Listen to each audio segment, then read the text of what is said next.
সুধী দর্শক, এনআরবি টেলিভিশনের নিয়মিত আয়োজন কানাডা জার্নালে আপনাদের সকলকে স্বাগত জানাই।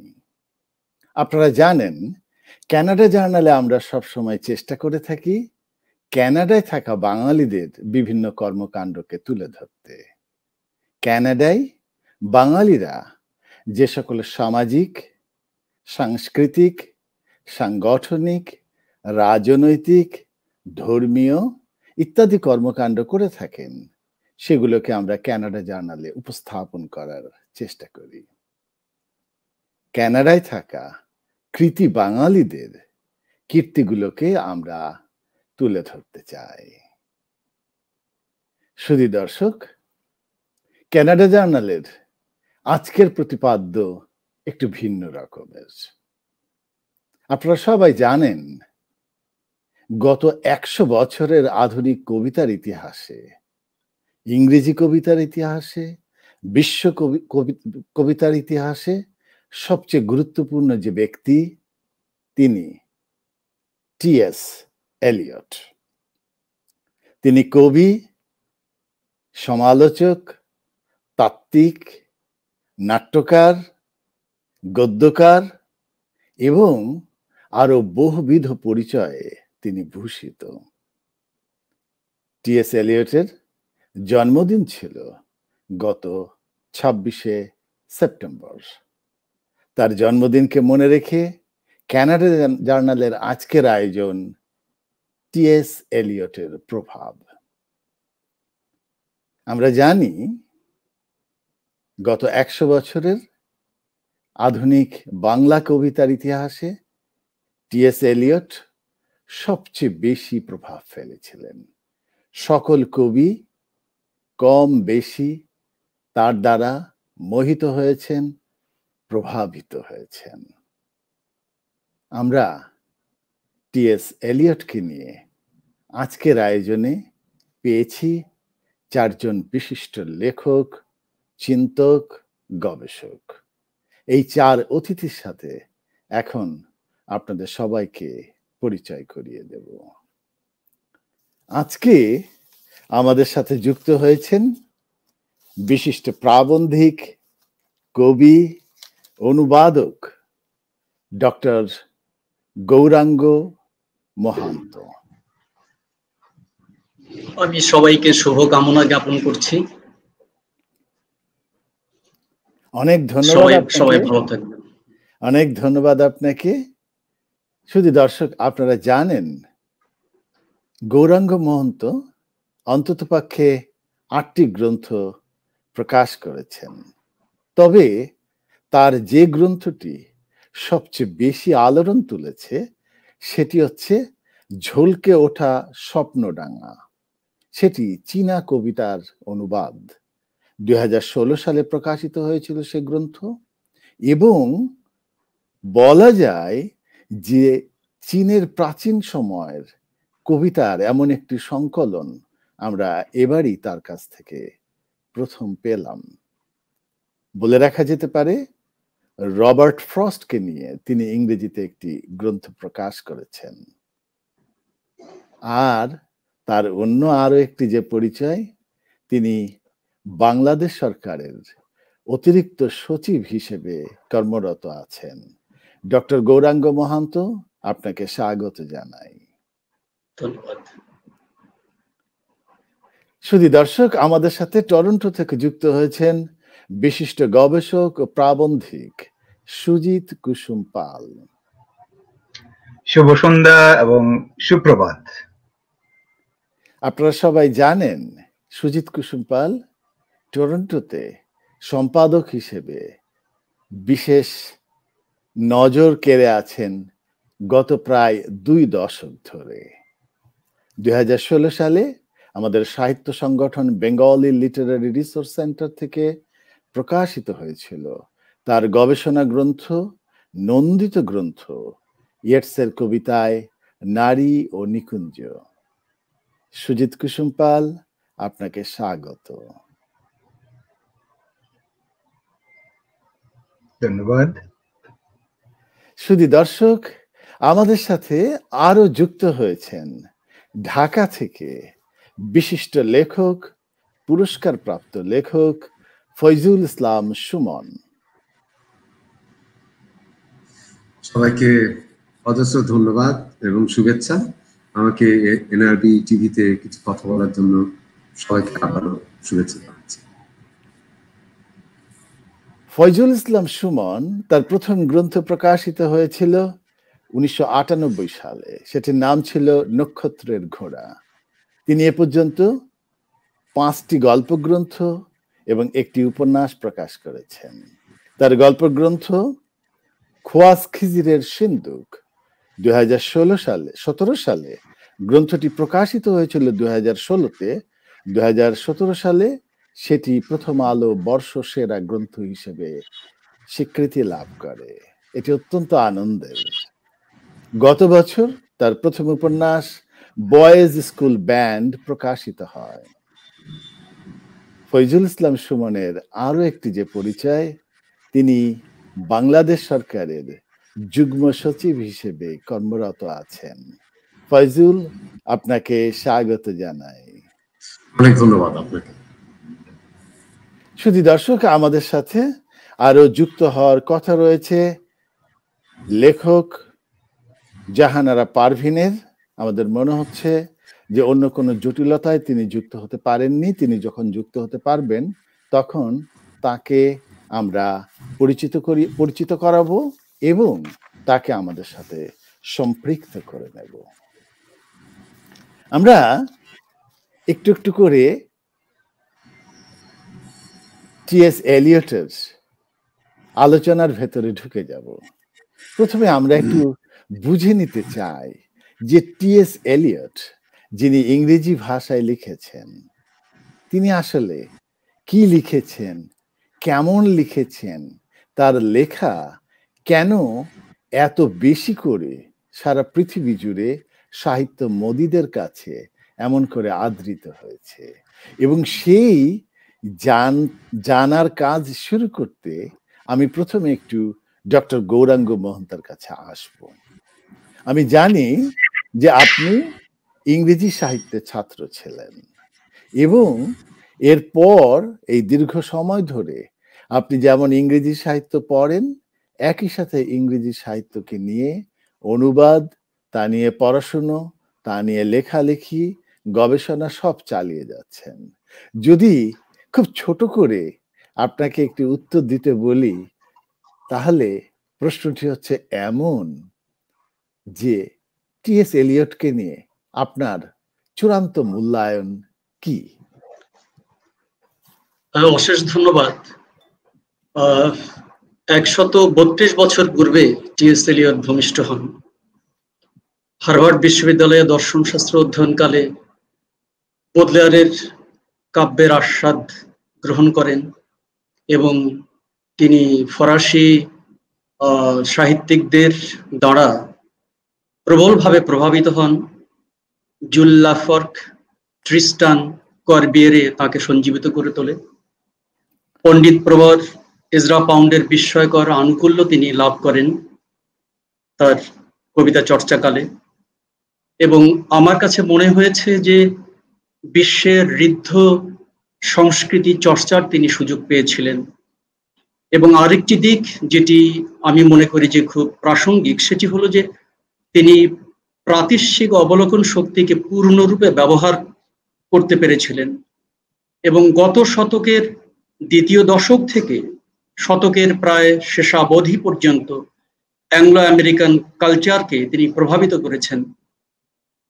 আরেকটি কথা যেটি আপনি আধুনিক কবিতার প্রসঙ্গ তুলেছিলেন, বস্তুত তিনি ইংলিশ মডার্নিস্ট পোয়েট্রি আন্দোলনে নেতৃত্ব দান করেন এবং তার বিশেষ দক্ষতা হলো তার প্রজ্ঞায় এবং তার ভাষিক নৈপুণ্যে, যেখানে তিনি উৎকর্ষ অর্জন করেন। আর নিরীক্ষাধর্মী ছন্দ ও শৈলী ইংরেজি কবিতাকে আমার মনে হয় পুনর্প্রাণিত করেছে। আর তার প্রবন্ধ প্রাচীন অর্থোডক্সিকে আঘাত করেছে। তিনি নতুন তত্ত্ব উপস্থাপন করেছেন, যেটি আপনি বললেন। এবং আরেকটি খুব গুরুত্বপূর্ণ কথা, যে তিনি আত্মসমালোচনা করতেন। আত্মবিশ্লেষণের মাধ্যমে তিনি নিজেকে ঋদ্ধ করেছেন, পরিশুদ্ধ করেছেন এবং 1948 খ্রিস্টাব্দে শুধু সাহিত্যে নন, অর্ডার অফ মেরিটে ভূষিত হন। এবং শেষ একটি লাইন বলে আমি শেষ করছি, সেটি হলো এডমন্ড উইলসন বলেছেন, In 10 years' time, Eliot has left upon English poetry a mark more unmistakable than that of any other poet writing in English. সুতরাং তার মূল্যায়ন হয়ে আসছে, আমার মনে হয় হতেই থাকবে। অনেক ধন্যবাদ আপনাকে। আমরা আপনার এই ছোট কথার ভেতর দিয়ে টি.এস. এলিয়টের উপরে একটা খুব গুরুত্বপূর্ণ ভূমিকা পেয়ে গেলাম। এই ভূমিকাতে আমি একটু সুজিত কুসুম পালকে অনুরোধ করব কিছু সংযোজন করতে। আপনি নিজে ইংরেজি সাহিত্যের ছাত্র ছিলেন, এখনো নিয়মিত পড়াশুনো করেন ইংরেজি সাহিত্য নিয়ে।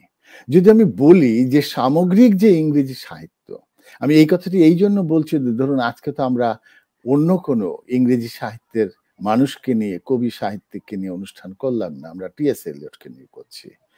যদি সামগ্রিক ইংরেজি সাহিত্যের প্রেক্ষাপটে ভাবি, তাহলে আপনার দৃষ্টিতে টি.এস. এলিয়টের স্থান কোথায়? ধন্যবাদ। আসলে স্থান এখন তার মৃত্যু প্রায় 55 বছর অতিক্রান্ত হলো। তো এই 55 বছরের আগের অবস্থান ইতিমধ্যেই আমাদের আলোচক ডক্টর গৌরাঙ্গ উনি অলরেডি বলে দিয়েছেন। আমার মনে হয় তারপরে তার প্রয়াণ পরবর্তীকালে টি.এস. এলিয়টের অবস্থান যদি আমরা দেখতে পাই, তাহলে বুঝতে পারবো যে তিনি আগে কত উচ্চ আসনে আসীন ছিলেন। তবুও ধরা যাক যে তিনি 1798 সালের যে কবিতার থিওরি ছিল, সেই থিওরিকে সোজা ভাষায় অত্যন্ত সাহসের সাথে বাতিল করলেন। তিনি বলে দিলেন যে কবিতা is no more a turning loose of emotion. তিনি বললেন rather it's escape from emotion. কবিতা কখনো পার্সোনালিটির এক্সপ্রেশন থাকতে পারবে না, বরং it should be away from personality. তারপর তিনি ভিক্টোরিয়ান যে রীতি ছিল, সেই কবিতাকে ছন্দমুক্ত করলেন এবং সিম্বলিজমের অত্যন্ত নান্দনিক ব্যবহার দিয়ে তিনি আধুনিক গদ্যরীতি চালু করলেন, যেটি বিশ্বব্যাপী সমাদৃত হলো। মানুষ নিঃশ্বাস, একটা মুক্ত বাতাসের মধ্যে কবিতাকে আবার নতুন ভাবে দেখা শুরু করলেন। কবিতার পাঠক বেড়ে গেল। তিনি সাম্রাজ্য প্রতিষ্ঠা করলেন, বিরাট ভৌগোলিক সাম্রাজ্য, ইউরোপকে ছাড়িয়ে, আমেরিকাকে ছাড়িয়ে, চীন, জাপান, অস্ট্রেলিয়া, আফ্রিকা, সারা বিশ্ব এলিয়টের করায়ত্তি। এখন এই মুহূর্তে তার অবস্থান যদি আমি সংক্ষেপে একটু বলি, সময় তো কম। সাম্প্রতিক বিবিসির এক অনলাইন জরিপ হয়েছে। সেই অনলাইন জরিপে টি.এস. এলিয়ট সর্বাধিক ভোট পেয়ে 1 নম্বর কবি হিসেবে নির্বাচিত হয়েছেন। ফরচুনেটলি যিনি দ্বিতীয় স্থানে আছেন তিনি হচ্ছেন জন ডান। এখানে বলা দরকার, টি.এস. এলিয়টের আমলে জন ডান কিন্তু মৃত্যুর পরে মরেই গিয়েছিলেন। তাকে ইন্টেলেকচুয়াল সমাধি থেকে তিনিই আবার জাগিয়ে তুলে এনেছিলেন, অজস্র রিভিউ করে জন ডানকে পরিচিত করে তুলেছিলেন। এখানে তার বিরাট সার্থকতা। এখনো এই সেদিন 2015 সালে তার প্রথম masterpiece proof for love song এর শতবর্ষ উদযাপন করলো হার্ভার্ড বিশ্ববিদ্যালয় অত্যন্ত জাঁকজমকভাবে। আরো একটি তথ্য দিই, শুধু একাডেমিতে নয়, প্রফেশনাল প্রতিষ্ঠানেও তার কত উচ্চ আসন আপনারা জানেন। লন্ডনের রয়্যাল সোসাইটি অব লিটারেচার, যেখানে নতুন সদস্য হলে একটি কলম দিয়ে সই করতে হয়। আগে দুটো কলম ছিল, একটি হচ্ছে লর্ড বায়রনের কলম, আরেকটি ঔপন্যাসিক চার্লস ডিকেন্সের কলম। গত 2013 সালে চার্লস ডিকেন্সের কলমটিকে অবসরে পাঠিয়ে নতুনভাবে নিয়োগদান করা হয়েছে টি.এস. এলিয়টের বহুল ব্যবহৃত একটি ফাউন্টেন কলম। তো এই তথ্যগুলো দিয়েই আমরা বুঝতে পারি তার আসন এখন কোথায়। ও আরো একটি তথ্য দিতে পারি, 1994 সালে টম এবং বিপকে নিয়ে, মানে তার স্ত্রীকে নিয়ে একটি সিনেমা হয়েছিল। সিনেমার নাম টম বিপ। এটি কিন্তু অস্কারের জন্য নমিনেটেড হয়েছিল। এটিও আরেকটি তথ্য। ভালো থাকবেন। অনেক অনেক অনেক ধন্যবাদ আপনাকে। তাহলে আমরা বোঝা যাচ্ছে যে আজকে আমাদের এই অনুষ্ঠানে আমরা যে টি.এস. এলিয়টকে মানে আমাদের প্রতিপাদ্য করেছি সেটি যথার্থই হয়েছে। অনেক ধন্যবাদ। অনেক নতুন নতুন তথ্য আপনি আমাদেরকে দিলেন। আমরা এবার ফয়জুল ইসলাম সুমনের কাছে যাব। সুমন, আমরা জানি যে আপনি সাহিত্যের ছাত্র নন।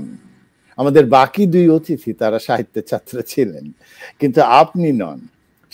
কিন্তু আপনি ছাত্র জীবন থেকে কবিতা চর্চা করেন, সেটিও আমার জানা আছে।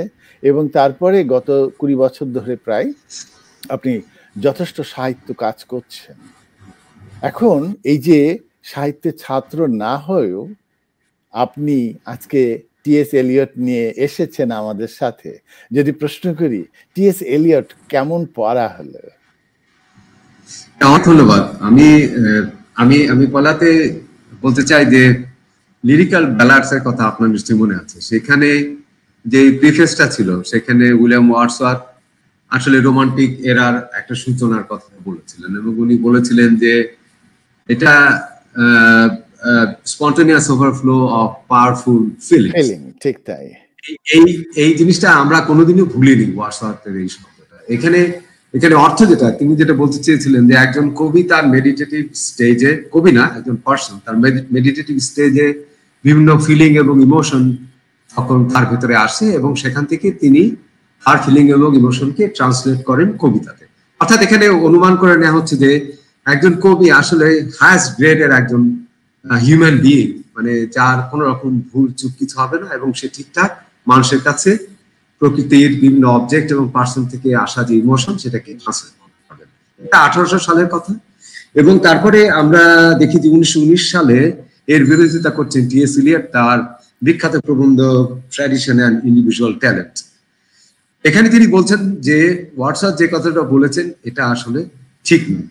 একজন কবি আসলে একজন ক্যাটালিস্ট হিসাবে কাজ করেন, ট্রান্সফর্মিং ক্যাটালিস্ট। অর্থাৎ এর ব্যাপারটা এমন নয় যে তার ভিতরে অনেক ইমোশন আসছে প্রকৃতির থেকে, তা নয়। এটা আসলে তার অভিজ্ঞতা।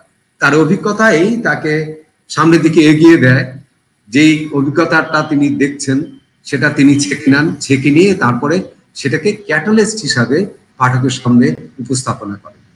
এই যে দুইটা স্কুল, রোমান্টিক এবং মডার্ন স্কুলের সূচনা টি.এস. এলিয়টের এখান থেকে বিশাল একটা পার্থক্য হয়ে যাচ্ছে। অর্থাৎ কবি এখন আর একজন কোনো প্রাইভেট পার্সন নন, তিনি সবার ভেতরের একজন মানুষ, যিনি এবং কবি এবং সে তার ভিতরে যে ব্যক্তি সে আসলে সম্পূর্ণ আলাদা। কিন্তু ওয়ার্ডসওয়ার্থের বা সেই সময় রোমান্টিকদের কথা যেটা বোঝা গিয়েছিল, আসলে কবি এবং যেই ব্যক্তির কথা আমরা বলছি তার ভিতরে কোনো পার্থক্য নেই। অর্থাৎ প্রাইভেট পার্সনের ব্যাপারে তারা জোর দিয়েছিলেন। কিন্তু ইলিয়ট যে জিনিসটা বললেন, কবি আসলে প্রাইভেট পার্সন নয়, আমাদেরই মতো একজন মানুষ। তিনি কেবল তার অভিজ্ঞতাকে প্রকাশ করেন কবিতাতে আমাদের সাথে কমিউনিকেট করার জন্য। পার্থক্যটা এখান থেকেই প্রায় 100 বছর হয়ে গেল মডার্নিস্টদের যুগের সূচনা হয়েছে। আপাতত আমি এটুকুই বলবো, পরে সময় পেলে আর। এখন আমরা যেই প্রশ্নটাতে ছিলাম যে আপনি সাহিত্যের ছাত্র ছিলেন না, কিন্তু সাহিত্য নিয়ে যথেষ্ট পড়ে ফেলেছেন, টি.এস. এলিয়ট নিয়ে পড়ে ফেলেছেন। এই জায়গাটায় যদি বলি, তাহলে ধরুন এই যে আমরা জানি যে the love song of J Alfred Prufrock, যেই কবিতা 1915 সালে ছাপা হলো, তারপরে যেটি 1917 সালে গ্রন্থাকারে প্রকাশিত হয়েছিল। আপনি যদি একটু ওই কবিতার উপরে আলোকপাত করেন যে সেই কবিতায় আসলে কি ছিল, সেই কবিতা কেন এমন এমন আন্দোলন তৈরি করলো পাঠক সমাজে, একটুখানি বলুন। এটা love song of J Alfred Prufrock এটা অনন্য সাধারণ একটা কবিতা।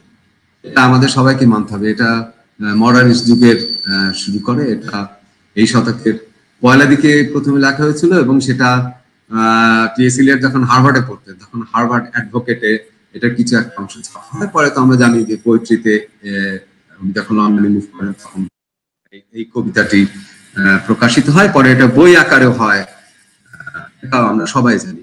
এখানকার যেটা বিশেষত্ব যে ওই সময়ের যে অর্থনৈতিক অবস্থাটা আমেরিকার, সেটাই আসলে আমাদেরকে বুঝতে সাহায্য করে। প্রুফ্রক নামে একটা ক্যারেক্টার, একটা হাইলি আরবান একটা ক্যারেক্টার, যেটা আপনার 1850-এর সময় থেকে আমেরিকাতে যে রিকনস্ট্রাকশন পিরিয়ড হয় সিভিল ওয়ারের পরে, এবং ওই সময় আপনার ইন্ডাস্ট্রিয়াল প্রোডাকশনের একটা পিকে আমেরিকা চলে যায় ওই সময়টাতে।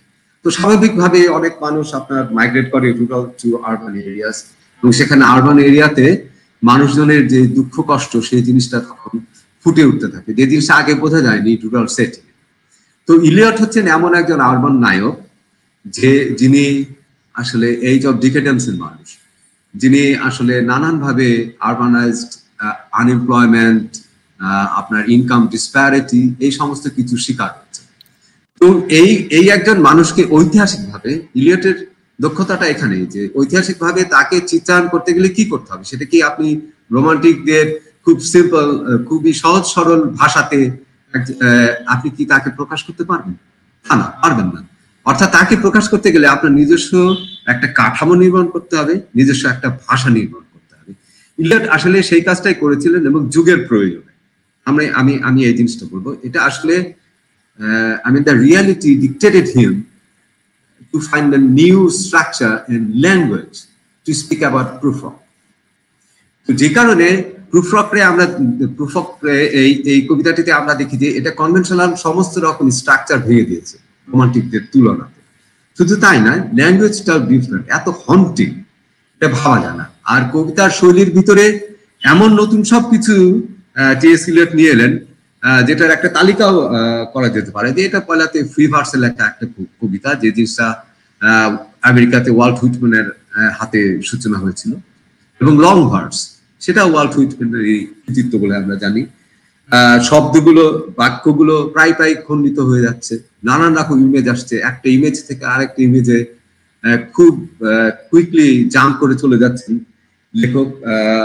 অনেক ক্ষেত্রে শব্দ অমিট করে ফেলা হচ্ছে, ডট ডট ডট দিয়ে দেওয়া হচ্ছে, এগুলো কাঠামোগত, এবং বিভিন্ন রকম মিথ আসছে, যেমন ধরেন মিথ আসছে, গ্রিক মিথ আসছে, এবং আসছে পূর্ববর্তী লেখক যেমন দান্তের ইনফার্নোর, শুরুটাই ইনফার্নোর একটা কোটেশন দিয়ে, তারপর শেক্সপিয়ারের মানে হ্যামলেটের যেই আপনার যেই কন্ট্রাডিকশন, এগুলো দিয়ে উনি নিজেকে ব্যাখ্যা করছেন। এই প্রুফরক একজন টিমিড, একজন ভেঙে পড়া মানুষ, মধ্যবয়স্ক, সে তার ভালোবাসাকে জানাতে পারছে না, এবং একটা যেই রাস্তা দিয়ে তিনি হেঁটে যাচ্ছেন সেই রাস্তার বর্ণনা এখন পর্যন্ত আমার মনে হয় না এত সুন্দর একটা হন্টেড একটা এক্সপিরিয়েন্স আমাদেরকে কেউ দিতে পেরেছে। অনেক অনেক ধন্যবাদ আপনাকে। আপনি প্রুফরক নিয়ে যা বলেছেন সে জায়গায় আমরা বুঝতে পারছি যে এই চরিত্রটি হচ্ছে তার যুগের আসলে প্রতিনিধি হয়ে গিয়েছিল, এবং এলিয়ট যখন তাকে নির্মাণ করলেন, তিনি তাকে একটি মানে যুগোপযোগী চরিত্র হিসেবে উপস্থাপন করেননি, তিনি তার শৈলীর দিক দিয়ে, কারণ টি.এস. এলিয়ট মনে করেছিলেন যে এর আগের যে কাব্যকলা, কাব্যশৈলী, সেটি আসলে আধুনিক মনকে প্রকাশে যথেষ্ট নয়। সেই জন্যই তিনি একটি নতুন ভঙ্গিমার আবিষ্কার করে ফেললেন, এবং সেই ভঙ্গিমার ভেতর দিয়ে আমরা একটা মানে দুর্দান্ত আগুনের বহিঃপ্রকাশ পেলাম। এই একটি কবিতায় কিন্তু তাকে যেমন সারা পৃথিবীর, এই কবিতা তো প্রকাশিত হয়েছিল সেই আমেরিকা থেকে ওই পোয়েট্রি পত্রিকায় প্রকাশিত হয়েছিল, এবং তাকে পরিচিত করে তুলেছিল, তেমনি এই যে মানে মডার্নিস্ট যে মডার্ন এরা আমরা বলে থাকি, সেই এরার আসলে সূচনা করে। অনেক ধন্যবাদ আপনাকে। আমরা একটু সুজিত কুসুম পালের কাছে যাই, যে এই যে কবিতা, এই কবিতার পরে আমরা কিন্তু দেখেছি যে তিনি অনেক নতুন নতুন কবিতা লিখছেন, এবং তার ভঙ্গিমা বদলে গেছে, তিনি নতুন ভাষা এবং ভঙ্গির একজন মানুষ হয়ে মানে কবি হিসেবে, মানুষ হিসেবে নিজেকে সবার সামনে উপস্থাপন করেছেন। এবং তেমনই একটি সময়ে 1922 সালে আমরা দেখতে পেলাম দ্য ওয়েস্টল্যান্ড। মানে আমি এই জন্য বলছি যে পূর্ব থেকে যদি আমরা ওয়েস্টল্যান্ডে আসি, এই দুটি ধাপের মতো তার জীবনে মেজর। আরো একটি ধাপ আসবে যেটির জন্য আমি ডক্টর গৌরাঙ্গ মহন্তর কাছে যাব। আপনি সুজিত কুসুম পাল একটু আমাদেরকে ওয়েস্টল্যান্ড মানে কেন, তার প্রেক্ষাপট কি এবং সেখানে তিনি কি নির্মাণ করলেন তা নিয়ে যদি একটু বলেন। ধন্যবাদ। আসলে আমাদের প্রেক্ষাপটটা দেখতে হবে প্রথম বিশ্বযুদ্ধের পরের ঘটনা। প্রথম বিশ্বযুদ্ধের পরে কেউ না কেউ তো অবশ্যই জিতেছে, কিন্তু এলিয়ট দেখতে পেলেন না ইউরোপটা এখন বিভাজিত, অখণ্ড ইউরোপ এখন খণ্ড খণ্ড মতাদর্শে বিভাজিত হয়ে গেছে এবং এই বিভাজনের বিষয়টি তাকে ভারাক্রান্ত করে তুলেছে। ফলে তিনি যে জিনিসটি অবলোকন করলেন সেটি হচ্ছে এইভাবে পলিটিক্যাল ক্রাইসিস যদি চলতে থাকে, পাশাপাশি যে স্পিরিচুয়াল ক্রাইসিস, মূল্যবোধের অবক্ষয়, আধ্যাত্মিক সংকট, যেখানে সেখানে বিষয় ভাবনা অযাচিত, অপ্রয়োজনীয়, যেটাকে আমরা বলি বাংলা কি বলবো, সেটা যৌনতা, এই অপ্রয়োজনীয় যৌনতার কে কিভাবে ঠেকানো যায় তিনি সেই জন্যে দ্য ওয়েস্টল্যান্ডকে হাজির করলেন পাঠকদের সামনে। এবং এই যে ইউরোপের যে বিভাজন, সে অখণ্ডতা, এটি তার শৈলীর মধ্যেও একটা প্রকাশ পেয়েছে। তিনি যখন টেমস নদীর তীরে আসেন, দেখেন সে আগের টেমসের সে মিষ্টি ভাব নেই। রাতের নাইট ক্লাব নদী দিয়ে বয়ে চলেছে, রাতের সেই ধ্বংস করা সিগারেটের শেষাংশ, মদের বোতল, কন্ট্রাসেপটিভ, এই সব তাকে ভীষণভাবে ভাবিয়ে তোলে। মেসোরাজার কাহিনী এখানে আসে, ফার্টিলিটি লস্ট, আমি তো মনে করি এটি প্যারাডাইস লস্ট, তাকে বিভিন্নভাবে প্রভাবিত করে। কিন্তু শৈলীর মধ্যেও যে একটা প্রভাব আসতে পারে, দেখুন এই ওয়েস্টল্যান্ডটা কিন্তু 5টা খণ্ডে বিভক্ত। উনি ইচ্ছে করলে একটা খণ্ডে সমস্ত বিষয়কে আনতে পারতেন, কিন্তু ওই যে মাথার মধ্যে সবসময় অখণ্ডতা কিভাবে বজায় রাখা যায় খণ্ড খণ্ড বিষয় দিয়ে, তিনি 5টি ভাগেই ভাগ করলেন। আমি এই কবিতাটাকে বোঝানোর জন্য আবার একটু ব্যাক করব প্রুফ অফ সং এ। এই প্রুফ অফ সং আমি সাধারণ দর্শক শ্রোতাদের জন্য একটু সাধারণভাবে তুলে ধরতে চাই। সেটি হচ্ছে প্রথম 3টি লাইন। প্রথম 3টি লাইনে যদি আমরা যাই, সেটি কি, let us go then you and I. Bangla বললে বোঝা যায় হ্যাঁ চলো তুমি আর আমি যাই, মনে হচ্ছে এটা রোমান্টিক পরিবেশ। সময়টা কি, when the evening lies stressed out, সন্ধ্যা যখন শুয়ে আছে, এলিয়ে দিয়ে আছে, against the sky, আকাশের মুখোমুখি। এটি মনে হচ্ছে আরো বেশি রোমান্টিক, মনে হয় যেন তুমি আমি সন্ধ্যা হলে তুমি আকাশ হবে, এরকম একটি ভাব। কিন্তু পরক্ষণেই আপনারা খেয়াল রাখবেন যে কিভাবে তিনি ম্যানিপুলেট করলেন। 3rd লাইনে এসে এই যে শুয়ে আছে সন্ধ্যার আকাশটা, সন্ধ্যাটা আকাশের মুখোমুখি, লাইক এ পেশেন্ট, তাহলে রোমান্টিক চেতনা থেকে উনি দপাস করে চলে আসলেন কোথায়, এখানে একটা মেডিকেল আবহ তৈরি করলেন। তাহলে কি কে অসুস্থ? পেশেন্টের পরে কি, লাইক এ পেশেন্ট ইথারাইজড, মানে পেশেন্ট অচেতন। তাহলে আসলে কি পুরাটাই অচেতন অবস্থায়? না, আপন এ টেবল। তাহলে মেডিকেল থেকে হঠাৎ করে সার্জিক্যাল সিচুয়েশন তৈরি হয়ে গেল। এই যে একটা ইমেজ দিয়ে বিভিন্নভাবে পাঠককে থামিয়ে তাকে ম্যানিপুলেট করা, তাকে এক্সপ্লয়েট করা, এটা এক ধরনের প্রতারণা বলবো না, এটা এক ধরনের নান্দনিকতা। পাঠক ভাবে এক, হচ্ছে আরেক। এই যে বিষয় ভাবনাগুলো, এগুলিকে প্রকাশ করার জন্য টি.এস. এলিয়ট প্রায় 38টি সাহিত্য থেকে উদ্ধৃতি নিয়েছেন। তিনি অবশ্য পড়াশোনা করেছেন বিভিন্ন ভাষায়, সেই অক্সফোর্ডে থাকা অবস্থায় পালি থেকে শুরু করে সংস্কৃত, ম্যাথমেটিক্সও পড়েছেন তিনি দর্শনের ছাত্র হয়ে, মানে বোঝার জন্য অনেক কিছুই। কখনো মিল্টনকে নিয়ে আসছেন, কখনো এদিকে গৌতম বুদ্ধের কাছে উনি হাত পেতেছেন, কখনো নবী ইজিকিয়েলের কাছে, কখনো মেসো রাজার কাছে। এই খণ্ড খণ্ড ভাবনাগুলোকে, খণ্ড খণ্ড বিষয়গুলোকে নানান সিম্বল দিয়ে, তার কাছে একটা স্ট্রেংথ ছিল এসবের ব্যাপারে, সেটি হচ্ছে তার ছিল গুরুজি বা এজরা পাউন্ড, তার ছিল ফরাসি বন্ধু লা ফর্ক এবং আর্থার সিমন্সের সেই কি বলবো সেই কিতাবটি, সেটি হচ্ছে সিম্বলিস্ট মুভমেন্ট। তো এই সব অখণ্ডতার বিষয়টাকে বারে বারে হাইলাইট করে তিনি কিভাবে অবিভাজিত ইউরোপকে দাঁড় করানো যায় এই প্রচেষ্টাই তিনি চালিয়েছেন তার বিষয়তে, তার শৈলী। অনেক অনেক ধন্যবাদ আপনাকে। আমরা কিন্তু টি.এস. এলিয়টের যে কাব্য ধারা, কাব্য প্রতিভা, তার অনেকখানি ইতিমধ্যে ফয়জুল এবং সুজিত কুসুম পালের কাছ থেকে জেনে ফেললাম। আমি ডক্টর গৌরাঙ্গ মহন্তের কাছে যাওয়ার আগে আমাদের অনেক কবি বন্ধু, সাহিত্যিক বন্ধু, লেখক বন্ধু তারা মন্তব্য দিয়েছেন, সেখান থেকে একটু একটু করে পড়ে শোনাবো। এবং আমাদের বিশ্বাস যে আমরা যারা আজকে স্টুডিওতে আছি আমরাও আমাদের দর্শক বন্ধুদের মন্তব্য দিয়ে ঋদ্ধ হব, এ বিষয়ে কোনো সন্দেহ নেই। ফরিদপুর রাজেন্দ্র কলেজের অধ্যাপক, ইংরেজির অধ্যাপক রিজভী জামান, তিনি লিখেছেন, কানাডা জার্নালকে অনেক ধন্যবাদ এরকম একটি অসাধারণ আয়োজনের জন্য। এলিয়ট আমার একজন প্রিয় কবি, আমি 22 বছর ধরে এলিয়টের কবিতা এবং ক্রিটিসিজম পড়াতে গিয়ে বারবার তাকে আবিষ্কার করি নতুন করে। অনেক ধন্যবাদ। এবং একজন বড় কবি আসলে তিনি যাকে বারবার আবিষ্কার করা যায়, এটা আমরা জানি।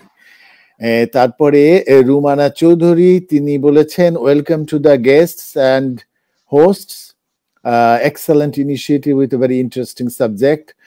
অধ্যাপক সালমা মুক্তা, তিনি লিখেছেন, কানাডা জার্নালের প্রতিটি আয়োজনে রয়েছে ভিন্নমাত্রিক উপস্থাপন, শুরুতেই অনুষ্ঠানের ব্যাকগ্রাউন্ড মিউজিকেই মন জুড়িয়ে যায়, সেটি আমাদের টেলিভিশনের যারা রয়েছেন সম্পৃক্ত তাদের কৃতিত্ব। অনেক ধন্যবাদ সালমা মুক্তা। তিনি বলেছেন, মিউজিকটিকে আভিজাত্যবোধের প্রকাশ রয়েছে, পরিকল্পনাকারীদের প্রতি আমার শ্রদ্ধা রইল, শুভেচ্ছা, সবাইকে আন্তরিক ধন্যবাদ, এরকম লিখেছেন। আপনাকেও ধন্যবাদ যে আপনি দেখছেন। আমাদের টরন্টোর একজন সংস্কৃতিকর্মী এবং লেখক তাসমিনা খান, তিনি লিখেছেন, সুজিতদার নারী ও নিকুঞ্জতেই তার অবস্থানের সকল তথ্য পাওয়া যায় ঠিকই, এবং সেই জন্যই সুজিতদাকে যখনই আমি পরিচয় করাতে যাই ওই গ্রন্থটির প্রসঙ্গ তুলে নিয়ে আসি। রিজভী জামান আরো অনেক কথা লিখেছেন, আমরা সুযোগ পেলে পড়ব। আমাদের কবি হোসনে আরা জেমি, তিনি অনুষ্ঠানের সাথে রয়েছেন। ননী গোপাল, লেখক কবি আমাদের ননী গোপাল টরন্টোর, তিনি লিখেছেন, many unknown interesting and important information from Sujit da, thanks and regards. মনে হচ্ছে সুজিতদার কৃতিত্ব একটু বেশি হয়ে গেছে, ধন্যবাদ ননীদা, এবং সুজিতদাকেও ধন্যবাদ। আমাদের বিশিষ্ট লেখক, পুরস্কার প্রাপ্ত কথা সাহিত্যিক কাজী রাফি বলেছেন, এক ধ্রুপদী কবিকে নিয়ে এই আলোচনা গুরুত্বপূর্ণ, ভালো লাগছে, অনেক ধন্যবাদ। আপনি সাথে রয়েছেন বিশিষ্ট কবি এবং অনুবাদক এবং লেখক জাহাঙ্গীর মোহাম্মদ, তিনি বলেছেন, এলিয়ট প্রাচ্যবিদ্যার গভীর অনুরাগী পাঠক, বেদ, উপনিষদ, ত্রিপিটক সম্পর্কে বিশেষ ব্যুৎপত্তি সম্পন্ন পাশ্চাত্য বিশ্বের খ্যাতিমান আধুনিক কবি। তিনি অন্য একটি জায়গায় ইঙ্গিত করে ফেলেছেন। আমরা আমাদের আলোচনার পরে এই জায়গাটাতে যাব যে তিনি আসলে কতখানি বেদ উপনিষদ পড়েছিলেন, তাকে তার সাহিত্যে প্রয়োগ করতে পেরেছিলেন। ডক্টর জাহাঙ্গীর মোহাম্মদ আরো লিখেছেন, রবীন্দ্রনাথ এলিয়ট পাঠ করেছেন, ব্যবহার করেছেন, অনুবাদ করেছেন গভীর অভিনিবেশ সহকারে। আরো একটি ইঙ্গিত এসে গেছে। অনেক ধন্যবাদ ডক্টর জাহাঙ্গীর মোহাম্মদ, আপনার এই ইঙ্গিতগুলোর জন্য আমাদের আলোচকদের সাথে আমাদের কথোপকথন চালাতে আমাদের সুবিধা হবে। হ্যাঁ, আমরা জানি যে রবীন্দ্রনাথ এলিয়ট নিয়ে অনেক কাজ করেছেন, অনুবাদ করেছেন, আমরা সেখানে যাব পরে। অথচ এলিয়ট কোথাও রবীন্দ্রনাথের নাম উল্লেখ পর্যন্ত করেননি। এটি আরেকটি জটিল প্রসঙ্গ উঠে আসলো। দেখা যাক সে বিষয়ে আমাদের কোনো অতিথি বলতে পারেন কিনা, এমনকি যদি আমাদের কোনো দর্শক বন্ধু জানান তাহলে সেটিও আনন্দের হবে, কারণ আমরা মনে করি আমাদের যে অতিথিরা স্টুডিওতে রয়েছেন এবং যারা আমাদের অনুষ্ঠান দেখছেন তাদের সবার সম্মিলিত জ্ঞান দিয়েই আমাদের এই অনুষ্ঠানটি একটি সফলতার দিকে যেতে পারে। তিনি লিখেছেন, ডক্টর জাহাঙ্গীর মোহাম্মদের মন্তব্যটি আমি আরো পড়ছি। তিনি লিখেছেন, তাদের সম্পর্কের এই অস্বস্তি সম্পর্কে আপনি কি বলবেন? আমরা যাব এই জায়গাটাতে যে কোনো অস্বস্তি ছিল কিনা রবীন্দ্রনাথ এলিয়ট সম্পর্কে। রিজভী জামান আরো লিখেছেন, there are lots of enigma in Eliot's poetry. Eliot was deeply influenced by Upanishadic philosophy. প্রসঙ্গটি আবার এসে গেল। এলিয়টের উপরে আমরা জানি যে উপনিষদের বিরাট প্রভাব ছিল। কাজী রাফি আরো লিখেছেন, এলিয়ট সারা বিশ্বের কবিদের শৈলীতে, ভাবনায়, দর্শনে ফেলেছেন দারুণ প্রভাব। বাংলা এবং বিশ্ব সাহিত্যের বহুমাত্রিক বিষয়ের উপরে এমন আলোচনা অনুষ্ঠান এনআরবি টেলিভিশনের এক বড় আভিজাত্যময় আর্কাইভ হয়ে যাচ্ছে।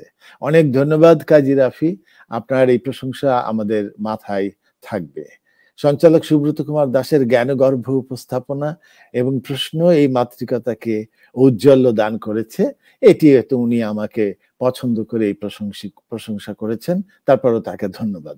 আমরা এটুকু পর্যন্ত মন্তব্য শুনলাম, আরো অনেক মন্তব্য আছে। অনেক ইংরেজির অধ্যাপক, ইংরেজির ছাত্র, সাহিত্যকর্মী, লেখক তারা মন্তব্য দিচ্ছেন, আমরা পড়ে শোনাবো। আমরা একটু চলে যাই ডক্টর গৌরাঙ্গ মাহান্তের কাছে। আমরা এর আগে the love song of J Alfred Prufrock, তার যে যুগান্তকারী বই প্রকাশ, সেটি সম্পর্কে জানলাম।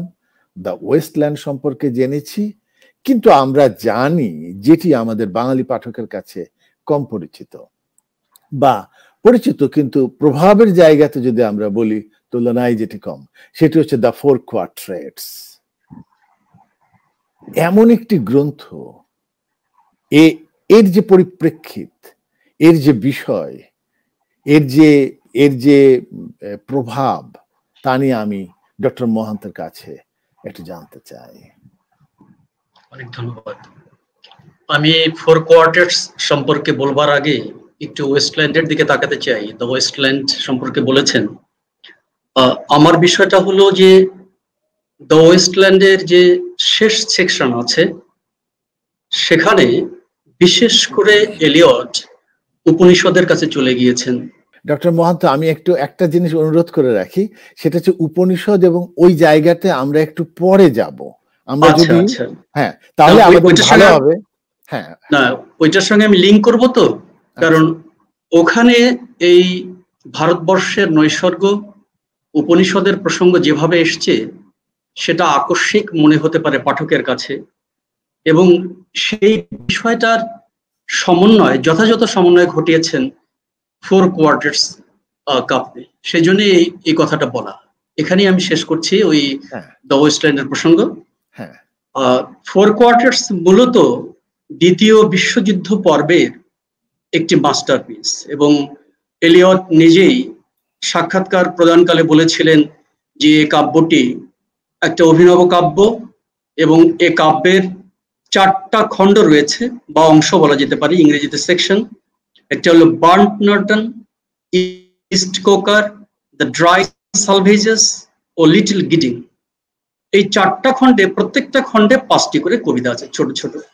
যাই হোক, তো তিনি সাক্ষাৎকারে বলেছিলেন যে প্রথমটির চেয়ে দ্বিতীয়টি বেশি ভালো, দ্বিতীয়টির চেয়ে তৃতীয়টি আরো ভালো, তৃতীয়টির চেয়ে চতুর্থটি আরো ভালো। খুব মজা করে বলছিলেন।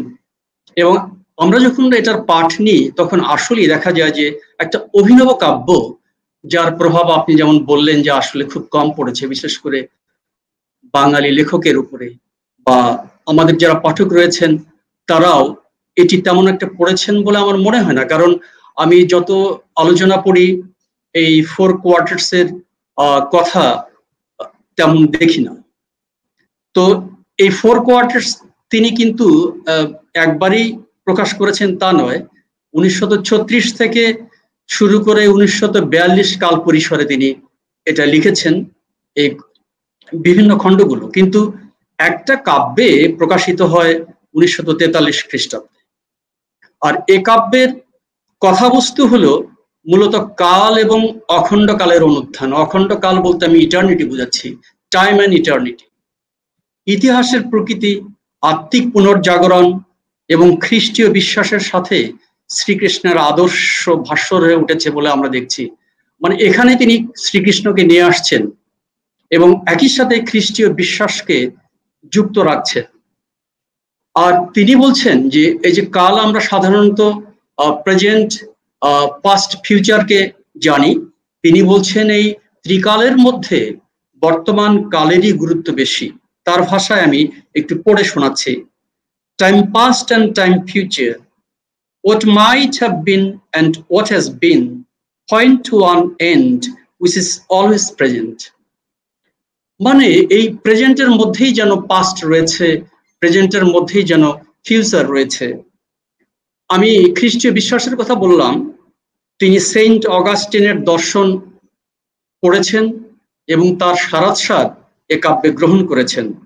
অগাস্টিন মনে করতেন যে শব্দই লোগোস, লোগোস মানে ব্রহ্ম, গড, শব্দকে ব্রহ্ম হিসাবে তিনি ধরেছেন এবং কালাতীত শব্দের মাধ্যমে ঈশিত্বের সাথে যুক্ত হওয়া যায়, মানে ঈশ্বরকে পাওয়া যায় যদি আপনি আপনার শব্দকে কালাতীত করে তুলতে পারেন, তাহলে ঈশ্বরের সান্নিধ্য লাভ করা যায়, এটা অগাস্টিন বলছেন। এবং ঠিক একই কথার উচ্চারণ আমরা দেখছি এলিয়টের এই কাব্যে। হ্যাঁ, এবং তিনি যে শুধু শব্দ দিয়ে যে উত্তরণ ঘটাবেন, একটা আত্মিক মোক্ষ লাভ করবেন তা কিন্তু নয়। এলিয়ট এখানে আবার বলছেন হিউমিলিটির কথা, মানে নম্রতার প্রসঙ্গ এনেছেন।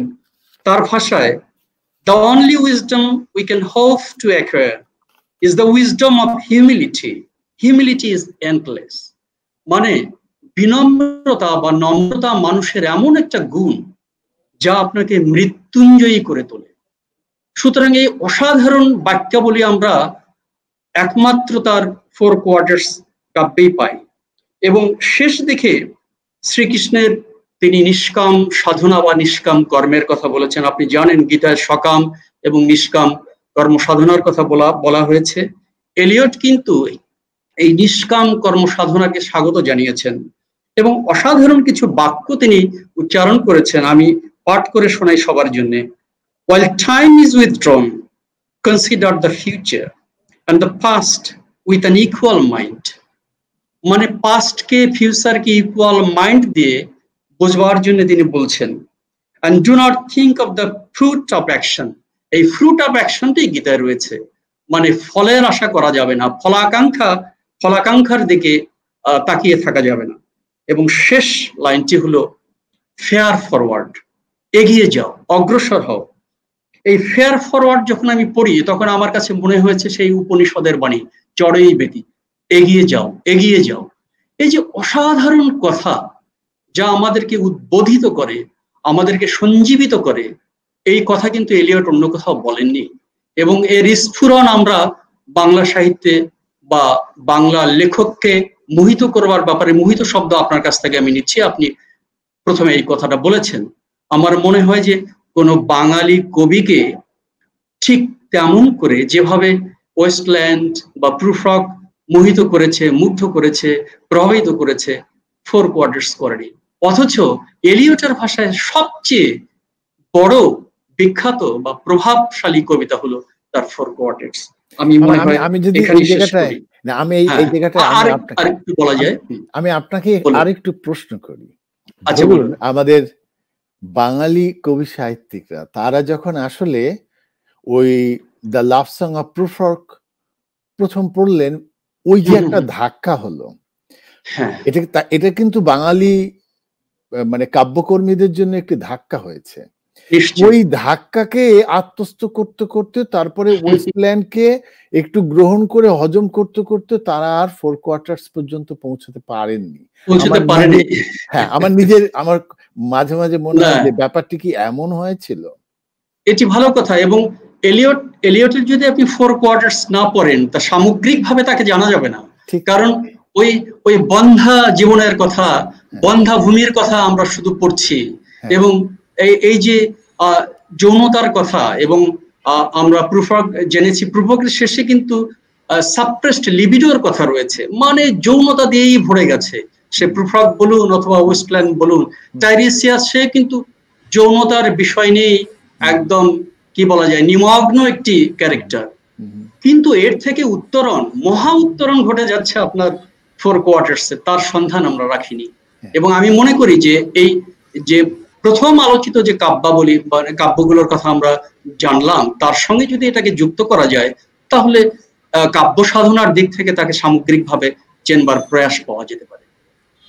অনেক ধন্যবাদ। আপনার কাছে আমরা আবার এই প্রসঙ্গ নিয়ে আসব, কারণ আমাদের আলোচনার বিষয়ের ভিতরে আমরা ভেবে রেখেছি কথা বলবো যে এলিয়টের কবিতা কি করে আমাদেরকে প্রভাবিত করেছিল এবং তাকে ভারতবর্ষীয় দর্শন কি করে প্রভাবিত করেছিল, এ সমস্ত জায়গায় আমরা আমাদের সময় এবং সুযোগ মতো চলে আসব। আমি একটু ফয়জুল সুমনের কাছে আবার যদি আসি, আপনি প্রথমেই এলিয়টের এই কবিতার তত্ত্ব কথা বলছিলেন, ওই যে ট্র্যাডিশন অ্যান্ড ইন্ডিভিজুয়াল ট্যালেন্টের কথা, যেটি 1919 সালে ছাপা হয়। আমি যদি খুব হিসেব করে দেখি, দেখুন 1919 মানে হচ্ছে এলিয়টের বয়স তখন 31, এবং তার কবিতা যখন ছাপা হচ্ছে প্রথম, যেই কবিতা দিয়ে তিনি সারা বিশ্বের মানে কাব্য জগৎকে আলোড়িত করে ফেললেন, সেই কবিতা যখন ছাপা হচ্ছে তখন তার বয়স হচ্ছে 26 বা 27। এটি কিন্তু একটি খুব গুরুত্বপূর্ণ বিষয়। এবং তিনি হচ্ছেন এমন একজন কবি যে তিনি কিন্তু সময় যাচ্ছে, তিনি নিজেকে নতুন করে নির্মাণ করছেন, বিনির্মাণ করছেন, নতুন করে পাঠকের কাছে নিজেকে উপস্থাপন করছেন। এবং এর একটা জায়গায় এই শুরুতে ট্র্যাডিশন অ্যান্ড ইন্ডিভিজুয়াল ট্যালেন্টে আমরা অন্য একজন মানে মানে যেই কবিকে আমরা এতদিন পর্যন্ত জানছিলাম 4-5 বছর ধরে, সে দুর্দান্ত কবিকে আমরা একজন তাত্ত্বিক হিসেবে পেয়ে গেলাম। আপনি অনেকগুলো ইঙ্গিত দিচ্ছিলেন, যেমন ওই ওয়ার্ডসওয়ার্থের যে তত্ত্ব, সেই তত্ত্বকে তিনি অস্বীকার করেছেন, এইসব বলছিলেন। আমরা ওই জায়গাটাতে আরো একটু আপনার কাছ থেকে শুনতে চাই যে তার কবিতা বিষয়ে তার মূল ধারণাটা কি ছিল, তিনি কি ভাবতেন। অনেক ধন্যবাদ আপনাকে। টি.এস. ইলিয়টের আগে আমরা আলোচনা করেছি যে রোমান্টিক এরার কবিদের সাথে তার পার্থক্যটা কি, এটা আমাদের জানা হয়েছে। টি.এস. ইলিয়ট আসলে আমি যেটা বলবো যে উনি হয়তো এমন হতে পারে যে উনি কবি হতে চাননি, এমন হতে পারে যে উনি ওই সময়ের যে যুগ যন্ত্রণা সেটাকে উনি সবার সামনে তুলে ধরতে চেয়েছিলেন। তো সেটা কিভাবে করা যেতে পারে, তার প্রথম আপনার কাজ আমরা যেটা দেখেছি, হার্ভার্ডের যে উনি যে থিসিস করেছিলেন, যেটা আনফিনিশড, F.H. ব্র্যাডলি ফিলসফি, সেখানে কিন্তু এটার একটা নির্দেশনা রয়ে গেছে যে অভিজ্ঞতা, সময়, এগুলো সবকিছুকে নিয়ন্ত্রণ করে মানুষের অভিজ্ঞতা। আর আপনার ওটার নাম হচ্ছে knowledge and experience from F.H. Bradley. অর্থাৎ এই অভিজ্ঞতা এবং মানুষের জ্ঞানকে কিভাবে আপনার প্রভাবিত করে আমাদের ক্রিয়েটিভ ওয়ার্ল্ড, সেই জিনিসটা ভাবতে ভাবতেই আমার মনে হয় যে উনি অনুরক্ত ছিলেন কবিতার প্রতি ছোটকাল থেকে, সেটাও আমরা জানি। কিন্তু একটা ফোর্স, ড্রাইভিং যে ফোর্স, আমার মনে হয় তার হার্ভার্ড ইয়ারে এই ড্রাইভিং ফোর্সটা তৈরি হয়।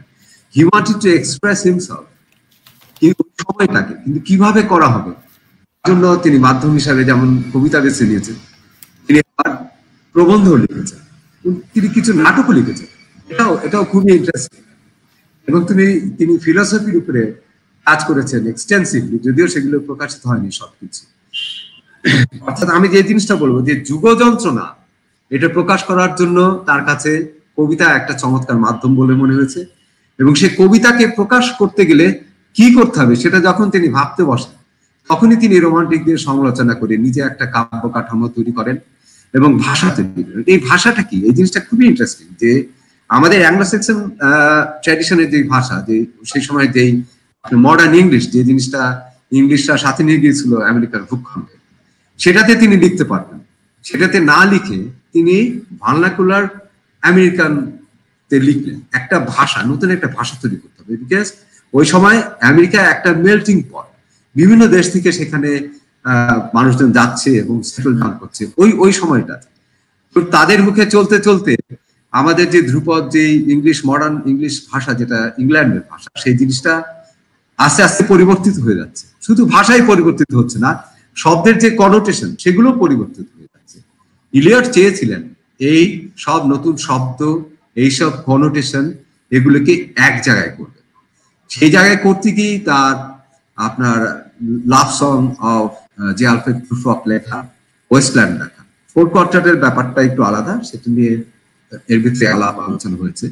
এইখানে ইলিয়টের কৃতিত্ব যে তিনি যুগ যন্ত্রণা, ওই সময়ের আমেরিকাকে তিনি তুলে আনতে পেরেছিলেন। শুধু তাই নয়, ওয়েস্টল্যান্ডে এসে আমরা দেখলাম তখন ব্যাপারটা আর আমেরিকার সোসাইটি রইল না, এটা একটা ওভারঅল একটা পৃথিবীর যে ডিকেডেন্স, সেই ডিকেডেন্স, সেখানে করাপশন, রেপ সেখানে করাপশনের একটা প্রতীক, এবং সেখানে মানুষের যে মৃত্যু ঘটছে, এই টাওয়ার ব্রিজের এখানে আপনারা জানেন যে দান্তের আলিগরিটা ওই জায়গাটাতে কাজ করে, সেখানে লাইক ইনফার্নোর যে হেল, সেই হেলের বর্ণনা সেখানে, এবং সবশেষে তিনি দেখাচ্ছেন যে third man walking with you, অর্থাৎ এখানে রেজারেকশনের যে একটা সম্ভাবনা আছে, সেই জিনিসটা উনি কিন্তু দেখাচ্ছেন। এই রেজারেকশনটা কি? That's age of decadence. আপনার প্রথম বিশ্বযুদ্ধের পরে পৃথিবী যে ভেঙে পড়ল, সমস্ত বিশ্বাস, সত্য সুন্দরের যে বিশ্বাস, আমাদের স্পিরিচুয়ালিটি, সমস্ত কিছু ভেঙে শ্যাটার হয়ে গেল। সেই সময়টা থেকে উত্তরণের জন্য তিনি ওয়েস্টল্যান্ডের শেষের 5th অংশটাতে তিনি রেজারেকশনেরও একটা ইঙ্গিত দিলেন। এখানেই টি.এস. ইলিয়ট বিশাল কবি, শুধুমাত্র আমেরিকার বাস্তবতাতেই তিনি আটকে থাকবেন না, তিনি বিশাল পৃথিবীকে দেখলেন। আর স্পিরিচুয়ালিটি নিয়ে তো ডক্টর গৌরাঙ্গ মহন্ত আলাপ করেছেন। অনেক অনেক ধন্যবাদ। এবং আমরা আমাদের বিজ্ঞ আলোচকদের কাছ থেকে যেমন অনেক কিছু জানছি, তেমনি আসুন আমরা একটু শুনে ফেলি যে আমাদের দর্শক বন্ধুরা আর কি কি বললেন। আমাদের বন্ধু, তিনি বাংলাদেশ কৃষি বিশ্ববিদ্যালয়ের অধ্যাপক ছিলেন, তিনি আমাদের সাথে যুক্ত হয়েছেন। অরুণ ভৌমিক, তিনি বলছেন সুজিতদা নারী ও নিকুঞ্জ বইটিতে এই বিষয়ে অনেক তথ্য রয়েছে। ঠিক তাই, অনেক ধন্যবাদ। আমাদের টরন্টোর অনেক বন্ধু আসলে সুজিত কুসুম পালের বইটি পড়েছেন, এটি একটু আনন্দের বিষয়। আমাদের টরন্টোর একজন বিশিষ্ট লেখিকা রুমানা চৌধুরী, তিনি বলছেন actually the modernist movement in English poetry is depicted clearly in the waste land by Eliot. I think this transformation in the composition of English verses was revolutionary, কোনো সন্দেহ নেই। Diction, meaning coinage of words, style and versification were remarkable. Thanks for the discussion by the learned guests. Many thanks to Rumana আপা, আপনি আমাদের সাথে বলছেন। রুমানা আপা নিজেও ইংরেজির মানুষ, খুব ভালো লাগছে যে তিনি অনুষ্ঠান দেখছেন এবং তার ভাবনা আমরা জানলাম। ফারহানা নীলা, আচ্ছা, তিনি একটি ব্যক্তিগত তথ্য জানিয়েছেন। ফয়জুল ইসলাম আমার বড় ভাই। আচ্ছা নীলা, আপনি ফয়জুলের ছোট বোন, অনেক ধন্যবাদ আপনাকে, দেখছেন। রিজভি জামান আরো লিখেছেন, I can't accept Eliot's remark on Hamlet as a failure in art. এই জায়গাটায় আমরা যাব যে কি কি জিনিস নিয়ে প্রশ্ন তুলে ফেলা যায়, আমরা একটুখানি পরেই যাচ্ছি। তারপরে আরো ছোট ছোট কয়েকটি মন্তব্য আছে, আমরা একটু আবার অন্য জায়গায় চলে যাই। ডক্টর মহান্তর কাছে প্রথমে আসি। ডক্টর মহান্ত, আপনি মানে আপনার মানে আগের কথা আমরা থামিয়ে দিয়েছিলাম, সেই উপনিষদের কথা যখন আসছিল ইত্যাদি ইত্যাদি। আমরা যদি সামগ্রিকভাবে চিন্তা করি তাহলে কোথায় দাঁড়াবো যদি বলি যে বাংলা সাহিত্য অথবা বাংলা কবিতা সেটি টি.এস. এলিয়টের কবিতা দিয়ে, তার কাব্য তত্ত্ব দিয়ে, তার ভাবনা দিয়ে কতখানি প্রভাবিত হয়েছিল, এই জায়গাটায় একটি সামগ্রিক আলোকপাত কি আপনি করতে পারেন? নিশ্চয়ই। আমাদের বাংলা ভাষায় খুব কম বই রয়েছে যেখানে এলিয়টের প্রভাব নিয়ে আলোচনা করা হয়েছে। তো খন্দকার আশরাফ হোসেন একটি বই লিখেছেন, 2010-এ প্রকাশ হয়েছে, সেটি modernism and beyond western influences on Bangladeshi poetry. তো সেখানে তিনি আমাদের এবং ভারতের কবিদের উপরে এলিয়টের যা প্রভাব তা নিয়ে সুবিস্তৃত আলোচনা করবার চেষ্টা করেছেন। আমি উপকৃত হয়েছি বইটি পাঠ করে। তো কিছু কথা এ প্রসঙ্গে বলি।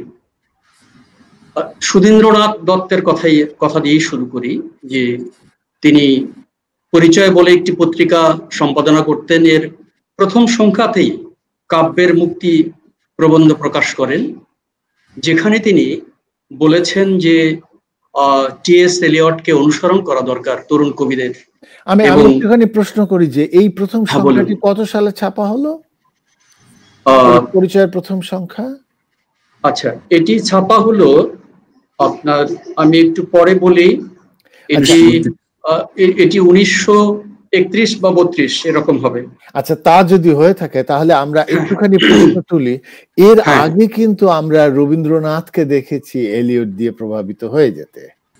তিনি আরো একটি প্রবন্ধ লিখছেন সুধীন্দ্রনাথ দত্ত, সেটির নাম হলো ঐতিহ্য টি.এস. এলিয়ট। ঐতিহ্য প্রসঙ্গে এখানে কথা বলা হয়েছে এবং তিনি এখানে বলছেন যে নৈর্ব্যক্তিকতার প্রয়োজনীয়তাকে গুরুত্ব দিতে হবে। আর তার নিজের যে কবিতা, একটি কবিতার প্রসঙ্গ উত্থাপন করতে চাই, সেটি হলো জেসন। জেসন কবিতায় তিনি যে পোয়েটিক পার্সনে উপস্থাপন করেন তার সঙ্গে কিন্তু প্রুফওয়ার্কের মিল রয়েছে। খুব মজার একটি বিষয়। বিষ্ণুদে অসম্ভবভাবে প্রভাবিত। বিষ্ণুদে তো এলিয়টকে গুরু বলেই মানতেন। তার কিছু প্রবন্ধ রয়েছে যিনি এলিয়টকে নিয়ে লিখেছেন, সেই একদম প্রথম দিকেই টি.এস. এলিয়টের মহাপ্রস্থান, রুচি ও প্রগতি, এটি বেরিয়েছে 1946-এ। টমাস স্টার্ন এলিয়ট এলোমেলো জীবন ও শিল্প সাহিত্য গ্রন্থে বেরিয়েছে 1958 সালে। এলিয়ট প্রসঙ্গে জনসাধারণের রুচি নামক গ্রন্থে বেরিয়েছে 1975 সালে। আচ্ছা, এরপরে তিনি একটি অনুবাদের বই তৈরি করেছেন যেটার নাম রেখেছিলেন এলিয়টের কবিতা। সেখানে 23টি কবিতা রয়েছে। আমরা সিগনেট প্রেসের মাধ্যমে বইটি পেয়েছি 2012-তে। এটি কি বিষ্ণুদের কবিতার কথা বলছেন? আর বিষ্ণুদের কবিতা, মানে বিষ্ণুদের। কিন্তু আমরা কি এর আগেই সুধীন্দ্রনাথের অনুবাদ পেয়ে যায়নি? সুধীন্দ্রনাথ তো অনুবাদে যাননি টি.এস. এলিয়টের, বিষ্ণুতে গিয়েছেন। আমি সেই বিষ্ণুদের প্রসঙ্গে কথা বলছি, যে বিষ্ণুদে অনেকগুলো কবিতা করেছেন এবং বিষ্ণুদের মাধ্যমে আবার রবীন্দ্রনাথ প্রভাবিত হয়েছেন কিভাবে সেটা পরে আসছি। আচ্ছা। এবং বিষ্ণুদের একটা কবিতা রয়েছে, সেটা হলো দীর্ঘ কবিতা জন্মাষ্টমী। সেখানে কিন্তু আবার আমরা সেই প্রুফওয়ার্ককে দেখি, মানে প্রুফওয়ার্ক যেন একদম কি বলা যায় যে মানে হন্টিং ফিগার। হন্টিং, হ্যাঁ হ্যাঁ হ্যাঁ। কারণ এই জন্মাষ্টমী কবিতায় আমি প্রথম দিকেই দেখা যায় সন্ধ্যার ধোঁয়ার মুষ্টি, ঠিক প্রুফওয়ার্ক যেমন শুরু হয় সন্ধ্যার আকাশকে দিয়ে, ওখানে এরকম কথাগুলো আসে। আচ্ছা, আমি খুব দ্রুত বলে ফেলি। সমর সেনও কিন্তু প্রভাবিত হয়েছেন। সমর সেন বলতেন, যেটি আমরা ওই তার ঐতিহ্য সম্পর্কে জেনেছি, poetry is not a turning loose of emotion. উনি বলছেন যে এই বাক্যটা আমি মুখস্থ রেখেছি, সমর সেনের কথা। এবং সমর সেনের একটি কবিতা যেটি আমি উদ্ধার করেছি, একটি বুদ্ধিজীবী, সেখানে কিন্তু ওয়েস্টল্যান্ডের প্রসঙ্গ রয়েছে। কারণ লাইনগুলো দেখুন, তবু সত্য শুধু পতন বন্ধুর পথ, বন্ধাভূমি আর নিষ্ঠুর দিগন্ত। একদম ক্লিয়ারলি বন্ধাভূমির সে কথা এখানে এসছে।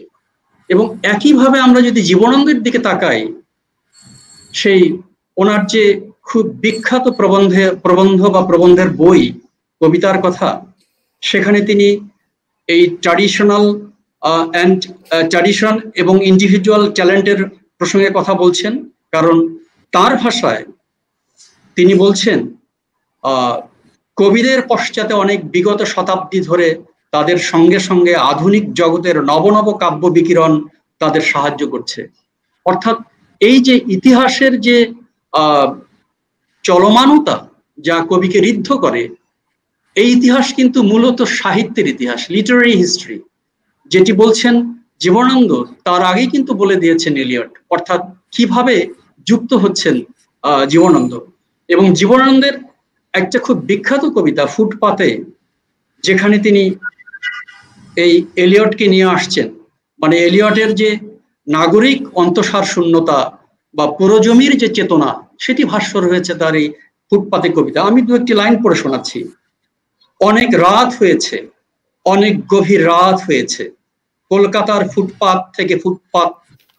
থেকে ফুটপাতে কয়েকটি আদিম সর্পিনী সহদরার মতো এই যে ট্রামের লাইন ছড়িয়ে আছে, পায়ের তলে সমস্ত শরীরের রক্তে এদের বিষাক্ত বিস্বাদ স্পর্শ অনুভব করে হাঁটছি আমি। অর্থাৎ দেখুন, শহরকে আর শহর মনে হচ্ছে না, গ্রহণযোগ্য বাসভূমি মনে হচ্ছে না। যে রাস্তা দিয়ে হাঁটছেন তা সর্পিনী, তা সাপ। অর্থাৎ পুরো ওয়েস্টল্যান্ড এখানে চলে এসছে। ঠিক অমিয় চক্রবর্তীও কিন্তু একইভাবে থিওরি অফ ইম্পার্সোনালিটি দিয়ে প্রভাবিত হয়েছেন। তার একটি কবিতার কথা বলা যেতে পারে, সেটি হলো হারানো অর্কিড। সেখানে তিনি আবার সেই প্রুফর্কের চরিত্রের প্রসঙ্গ নিয়ে আলোচনা করেছেন। এভাবে আমি দেখি যে আসলে আমাদের আমাদের 30-এর কবিদের মধ্যে যেমন প্রভাব রয়েছে, বাংলাদেশের কবিদের মধ্যে রয়েছে। বাংলাদেশের কবি অনেক রয়েছেন, আমাকে সময় দিলে পরে বলি। এবার রবীন্দ্রনাথের প্রসঙ্গে আসি। আমি ডক্টর মহান্ত, আমি একটা কথা বলি। আমরা আপনার কাছ থেকে 30-এর কবিদের উপরে যে প্রভাব সেটি জানলাম। আমরা একটা কাজ করি, রবীন্দ্রনাথের উপরে যে প্রভাবটা সেটি আমরা একটু সুজিত কুসুম পালের কাছ থেকে জানার চেষ্টা করি। নিশ্চয়ই নিশ্চয়ই নিশ্চয়ই। সুজিত কুসুম পাল, আপনি আমাদেরকে বলুন যে আমরা জানি যে রবীন্দ্রনাথ তার কবিতা অনুবাদ করেছিলেন এবং তার যে পুনশ্চ, সেই পুনশ্চ কাব্যগ্রন্থের ভূমিকাতে যদি আমরা যাই, সেখানে অনেক কিছু আছে যা এই টি.এস. এলিয়টের ইঙ্গিতে ভর্তি। আপনি কি আমাদেরকে এটি আর একটু স্পষ্ট করে বলবেন? ধন্যবাদ। আসলে আমি এইটি একটু গল্প আকারে বলি, ছোট গল্পের আকারেই বলি।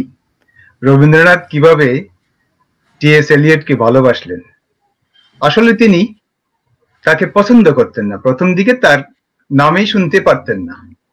বিষ্ণু দে, সুধীন্দ্রনাথ দত্ত তাদেরকে বলতেন, তোমাদের এলিয়ট যে কি লিখে কি মাথা মুন্ডু আমি বাবু বুঝি না। তারপর তিনি এই তার কথাকে এস্টাবলিশ করার জন্য রবীন্দ্রনাথ একটি প্রবন্ধ লিখলেন। সেই প্রবন্ধের নামটি ছিল আধুনিক কাব্য। এটি প্রকাশিত হয়েছিল 1932 সালে। তিনি এলিয়টের সমালোচনা করলেন। এই সমালোচনাকে আরো পোক্ত করার জন্য লেখা প্রিলিউড কবিতা থেকে উদ্ধৃতি দিলেন যে তিনি কেন মন্দ কিংবা কেন পছন্দের নয়। তখন বিষ্ণুদেরা ভাবলেন, রবি করে কি, এ তো মহা মুশকিল। তো উনি একটি কৌশল অবলম্বন করলেন, বিষ্ণুদের কৌশল। রবীন্দ্রনাথকে কিভাবে এলিয়টের প্রতি হেলানো যায়। তিনি তাকে একদিন একটা কবিতা দিলেন, বাংলা কবিতা, যে রবি এটা একটু দেখে দিন, আর আপনি সম্ভব হলে এডিট করবেন, কেমন লাগলো বলবেন। তার কবিতাটা দেখে রবীন্দ্রনাথের খুব ভালো লাগলো এবং এই ভালো লাগার গল্পটি তিনি সুধীন্দ্রনাথ দত্তকে বললেন। তখন সুধীন্দ্রনাথ দত্ত আর চেপে রাখতে পারলেন না। উনি বললেন, রবি, এই যে বিষ্ণু তোমাকে কবিতাটি দিয়েছে, এটি বিষ্ণুর লেখা নয়, এটি টি.এস. এলিয়টের জার্নি অফ দ্য ম্যাজাই কবিতার অনুবাদ। রবীন্দ্রনাথ বনে গেলেন, হ্যাঁ, বিষ্ণু তো আমাকে কিছু বলেনি, কবিতা খুবই ভালো হয়েছে। এবং আপনারা জানবেন, হয়তো অনেকেই জানেন, সেই কবিতার নাম দিয়েছিলেন বিষ্ণুদে রাজর্ষিদের যাত্রা। এবং রবীন্দ্রনাথ খুব অনুতপ্ত হলেন এবং এলিয়টের প্রতি তার ভালো লাগা তৈরি হয়ে গেল। এত ভালো লাগা তৈরি হয়ে গেল, জার্নি অফ দ্য ম্যাজাই কবিতাটি তিনি নিজেই অনুবাদ করলেন। ওই যে 1932 সালে তার যে পুনশ্চ কাব্যগ্রন্থ প্রকাশিত হলো, পরে 33 সালের সংকলনে তিনি সেটিকে তীর্থযাত্রী নাম দিয়ে সেটিকে অন্তর্ভুক্ত করলেন। আমার মনে হয় এটি বোধহয় একটি পাপের প্রায়শ্চিত্তের মতোই হলো। আরো আশ্চর্যের বিষয়, রবীন্দ্রনাথের মতো লোক কিভাবে এটা পারলেন আমি বুঝলাম না। সেটি হচ্ছে, কবিতার নিচে অন্তত মূল কবিতা টি.এস. এলিয়ট এইটি লেখা বোধহয় তার দরকার ছিল। কেন যে তিনি করেননি? তিনি মহামানব, তিনি মহাপুরুষ, আমরা জানি না। আমরা শুধু অবলোকন করলাম, মন্তব্য করার কোনো অধিকার আমাদের নেই। তীর্থযাত্রীর নিচে আমি আশা করেছিলাম। আমি আপনাকে এখানে একটু থামিয়ে রাখি। থামাবো এই কারণে যে আমি একটু ফাইজুলের কাছ থেকে এই প্রসঙ্গে জেনে নিব, তাহলে ভালো হবে। ফয়জুল ভালো বলতে পারবেন এই জায়গাটাতে আরো অনেক কিছু। যে এই যে দেখুন, আমাদের একটা প্রশ্ন এসেছিল রবীন্দ্রনাথের সাথে এলিয়টের দ্বন্দ্ব নিয়ে, যে রবীন্দ্রনাথ এলিয়টকে পছন্দ করেননি, আবার এলিয়টের কোনো জায়গায় রবীন্দ্রনাথের উল্লেখ নেই। আমি জানি না যে এলিয়টের কোনো জায়গায় রবীন্দ্রনাথের উল্লেখ থাকাটা আসলে খুব বেশি সম্ভব ছিল কিনা। তবে রবীন্দ্রনাথের মতো কবিও কিন্তু আধুনিক কবিতার প্রথম ধাক্কাটি সহ্য করতে পারেননি, আসলে পারেননি বলেই তিনি গ্রহণ করেননি। তারপরে এই অনেক কিছুর ভেতর দিয়ে যেহেতু তিনি রবীন্দ্রনাথ, সেহেতু তিনি একটা পর্যায়ে এসে মানতে বাধ্য হয়েছেন। আমি একটু ফয়জুলের কাছে যাই। ফয়জুল, আপনি কি আমাদেরকে বলবেন যে এই যে ব্যাপারটা রবীন্দ্রনাথের উপরে প্রভাব ফেললো, রবীন্দ্রনাথের কোন কোন জায়গায় আমরা এলিয়ট বা সেই সময়ের যে আধুনিক ইংরেজি কবিতা তার প্রভাব দেখতে পেলাম? আচ্ছা, প্রথমে অনেক ধন্যবাদ। প্রথমে আমি রবীন্দ্রনাথ ঠাকুরের পুনশ্চ কবিতার গুলো আমি কথা বলি। আলোচনা অনেক হয়ে গেছে। সেটা হলো যে পুনশ্চতে আপনার বাঁশি, কোপাই, সাধারণ মেয়ে, এই কবিতাগুলোর স্ট্রাকচার যদি আপনি খেয়াল করেন, সেখানে টিএস ইলিয়টের শুধুমাত্র একটি জিনিসের প্রভাব আছে, সেটা হচ্ছে ফ্রি মিটার, ফ্রি ভার্সের কবিতা এবং লং, দ্যাটস অল। কিন্তু টিএস ইলিয়টের যে ড্রাইভিং ল্যাঙ্গুয়েজ, চিত্রকল্প, সেগুলো কিন্তু রবীন্দ্রনাথ ঠাকুর মোটেই তার পুনশ্চ কাব্যগ্রন্থে অথবা শেষ সপ্তক 1945, শ্যামলীর কিছু কবিতা 1936 কোথাও কিন্তু নেই, থাকেও নি। তো এটা সমালোচনার জায়গা হিসাবে আমি বলবো না।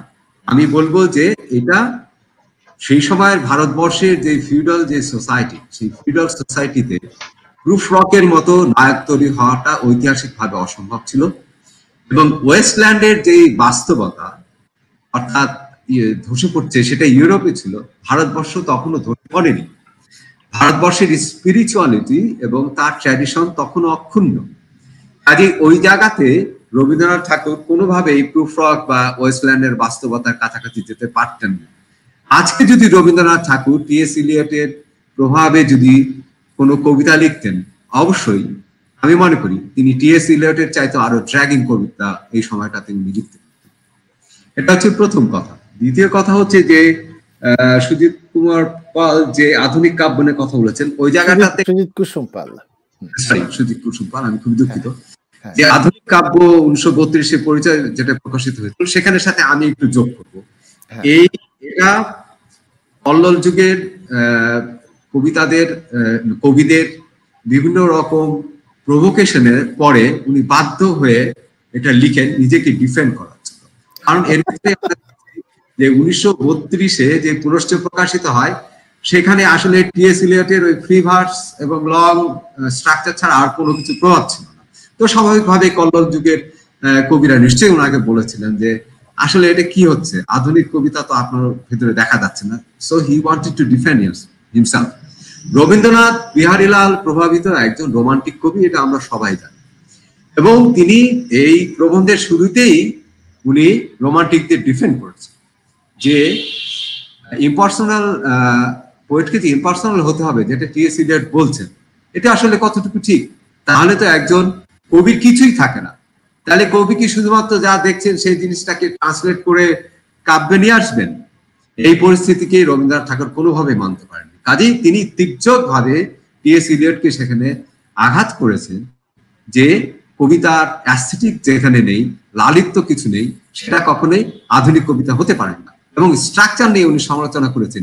এই যে অ্যাব্রাপ্ট জাম্প, যে জিনিসটা আমরা আগেই বলেছি, যে ইমেজ চিত্র থেকে চিত্রতে জাম্প, একটা যে পাঠকের যে মনের যে স্থৈর্যকে নষ্ট করে, সেটা নিয়েও তিনি সমালোচনা করেন। এবং তিনি বললেন তার কাছে আধুনিকতা শেষে বললেন যে আধুনিকতা this is kind of fixed thing to him. সত্য সুন্দর, এটা তার কাছে একটা স্থির জিনিস, মনের ভেতরের একটা জিনিস। বাইরের জিনিসের প্রভাবে এই যে অস্থিরতা, এই যে উদ্দামতা এবং এই যে কটাক্ষ আধুনিক বিশ্বের প্রতি যেটা টিএস ইলিয়ট করেছে, সেটা রবীন্দ্রনাথ ঠাকুরের কাছে মোটেই গ্রহণযোগ্য মনে হয়নি। তিনি বরঞ্চ নিজের ভিতরে থিতু হতে চেয়েছিলেন, এত আপনার কেয়স তিনি মোটেই চাননি। যে জন্য কবিতাতে আর আমরা টিএস ইলিয়টের নামগন্ধ আর কিছুই পাই। অনেক অনেক ধন্যবাদ আপনাকে। আমরা ডক্টর গৌরাঙ্গ মহান্তের কাছে আসব। এই যে বিষয়টি যে বাঙালি কবিদের উপরে সেই রবীন্দ্রনাথ থেকে শুরু করে 30-70 পার হয়ে বাংলাদেশের কবি, তাদের উপরে যে প্রভাব, সেই জায়গাটায় যাওয়ার আগে আরেকটু মন্তব্য পড়ে নেই। আমাদের মন্ট্রিয়লের লেখক বাংলা এবং ইংরেজি উভয় ভাষায় তিনি লিখে থাকেন।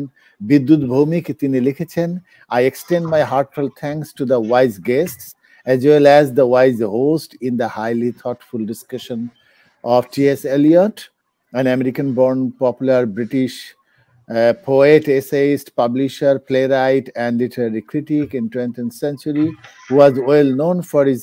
তিনি আমাদেরকে ধন্যবাদ জানিয়েছেন। বিদ্যুৎ ভৌমিক দাদা, আপনি দেখছেন, আপনাকে কৃতজ্ঞতা। রিজভি জামান আরো বলেছেন যে we notice frequent uses of epigraphs in his poems. খুবই খাঁটি কথা। আমরা আরো কিছু মন্তব্য পেয়েছি।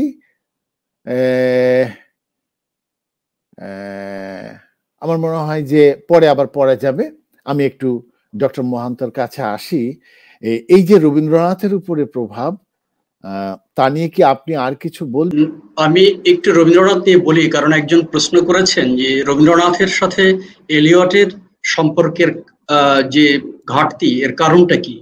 যেটা আমার মনে হয় যে আসলে এলিয়ট কিন্তু, যেটা ফয়জুলও বলেছেন, যে রোমান্টিক যে চেতনা, এই চেতনার অনুগামী ছিলেন না। সুতরাং যারা রোমান্টিক কবিতা লিখছেন তাদের কবিতা এলিয়টের কাছে গ্রহণযোগ্য হবে না, সেটাই তো স্বাভাবিক। এই জন্য এলিয়ট ওইভাবে, অর্থাৎ প্রথম দিকে যেভাবে রবীন্দ্রনাথকে পাঠ করেছেন, শেষের দিকে নৈব নৈবচ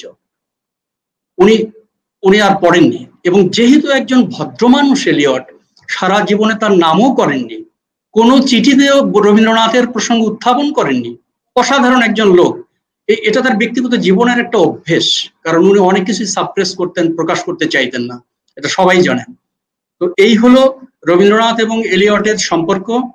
এলিয়ট তার দর্শনগত কারণে, তার তত্ত্বগত কারণে গ্রহণ করতে পারেননি, কিন্তু রবীন্দ্রনাথ খোঁচা মারলেও এলিয়ট নৈমিত্তিক ভাবে পড়েছেন, প্রতিদিনই প্রায় পড়েছেন।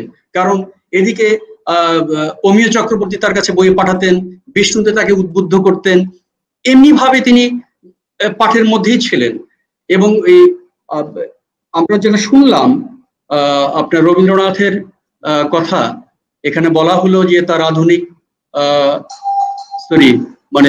রবীন্দ্রনাথ যে প্রবন্ধ লিখেছেন, সেই প্রবন্ধে কিন্তু একটা খুব খারাপ কথা আছে।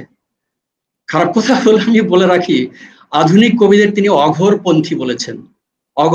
অঘোরপন্থী হলো যারা পচা জিনিস খায়, কুৎসিত জিনিস ভক্ষণ করে।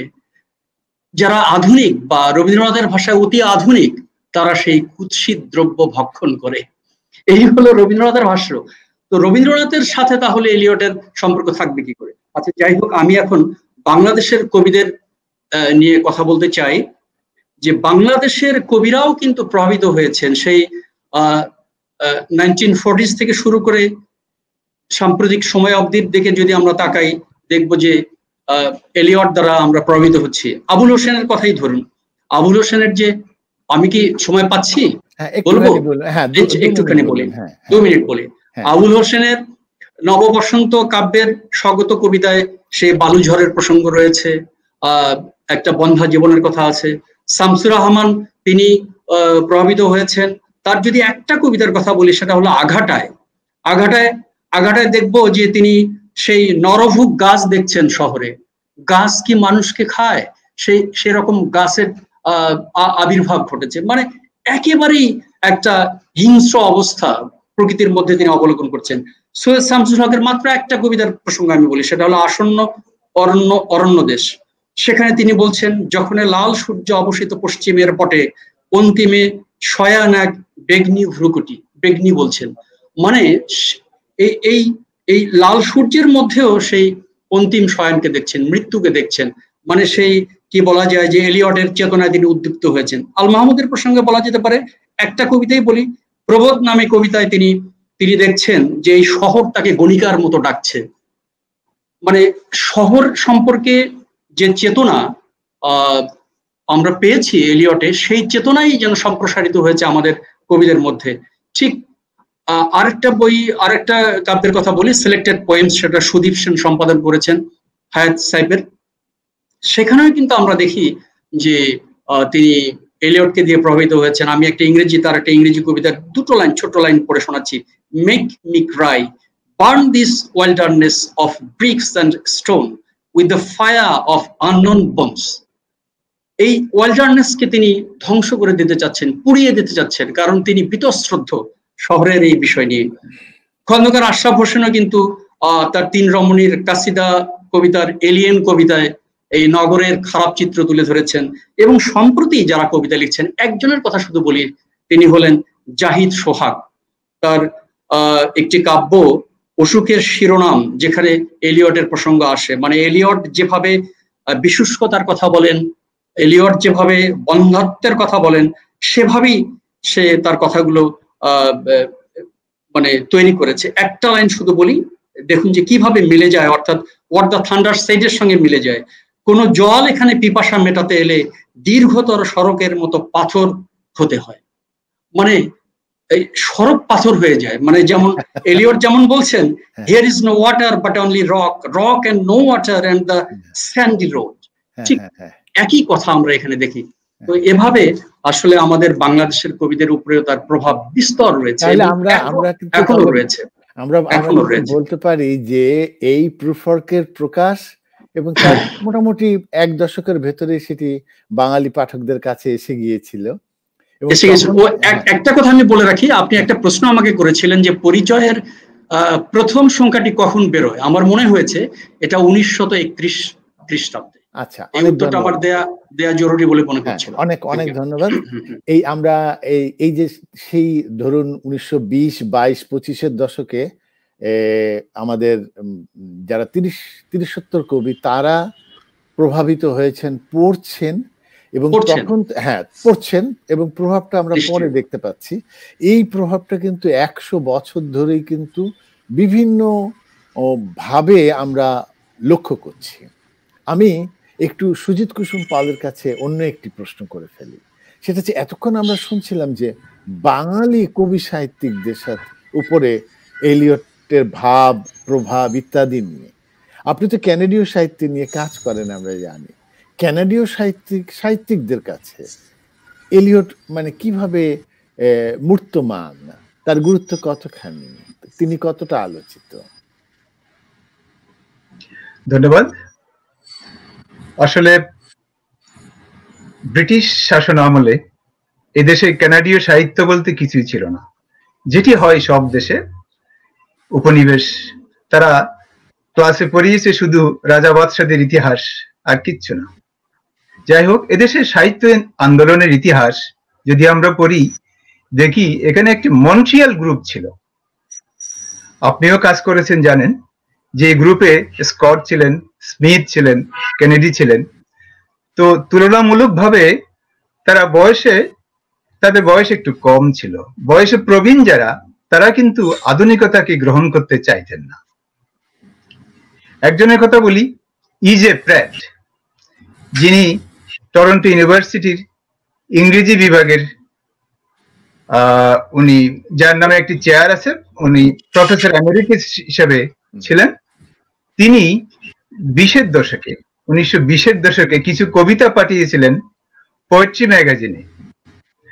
তখন হ্যারিয়েট মনরো ছিলেন প্রতিষ্ঠাতা সম্পাদক, আর তার মাথার উপরে ছিল একজন বিদেশ সম্পাদক, তখন এজরা পাউন্ড। তার মাথায় তখন সবসময় কাজ করে যে আমেরিকার বাইরে থেকে যে কবিতাগুলো নেওয়া হবে, এই কবিতাগুলোকে তো এজরা পাউন্ডের হাত দিয়ে যাবে, এবং এই প্রিফারক কিন্তু এজরা পাউন্ডের হাত দিয়ে। রাইট। তো তখন উনি এজরা পাউন্ডের ভয়ে তার ওই ইজে প্রেটের কবিতাগুলো ফেরত দিলেন, এই অজুহাতে যে আপনাদের এই কবিতাগুলোর মধ্যে, আমি আরেকটা কথা ক্লিয়ার করে বলি, এখানে কিন্তু শুধু ইজে প্রেটের কবিতা না, ওনার বন্ধু বান্ধব আরো কয়েকজনের কবিতা সহ। তো উনি ফেরত দিলেন যে কবিতা দেখে মনে হচ্ছে যে এই কবিতাগুলো এখনো ভিক্টোরিয়ান এরার শৃঙ্খল থেকে বেরিয়ে আসতে পারেনি, আমরা একটু আধুনিক কবিতার অপেক্ষায় আছি। তা আশা করি আমরা ভবিষ্যতে আপনাদের কাছ থেকে আধুনিক কবিতা পাবো। এবং সত্যি উনার বোধহয় মৃত্যু হয়েছিল 1936 সালে, হ্যারিয়েট মনরো। 1934 সালে উনি বলেছিলেন যে হ্যাঁ, ক্যানাডিয়ানরা পুরোপুরি শৃঙ্খল মুক্ত হয়ে গেছে, তারা এখন ভিক্টোরিয়ান এরার শৃঙ্খল ফ্রি। উল্লেখ করা ভালো, তার মৃত্যুর পর ক্যানাডিয়ানরা এই পোয়েট্রি ম্যাগাজিনের এডিটোরিয়াল বোর্ডও কিন্তু কাজ করেছেন। তারা অনেক দূর এগিয়ে গেছেন। এবার একটু প্রভাবের কথা বলি। কতটুকু সংক্ষিপ্ত হতে হবে। ও আচ্ছা, ঠিক আছে, সময় কম, বুঝতে পারছি। আমি তাহলে একটু সংক্ষেপেই বলি।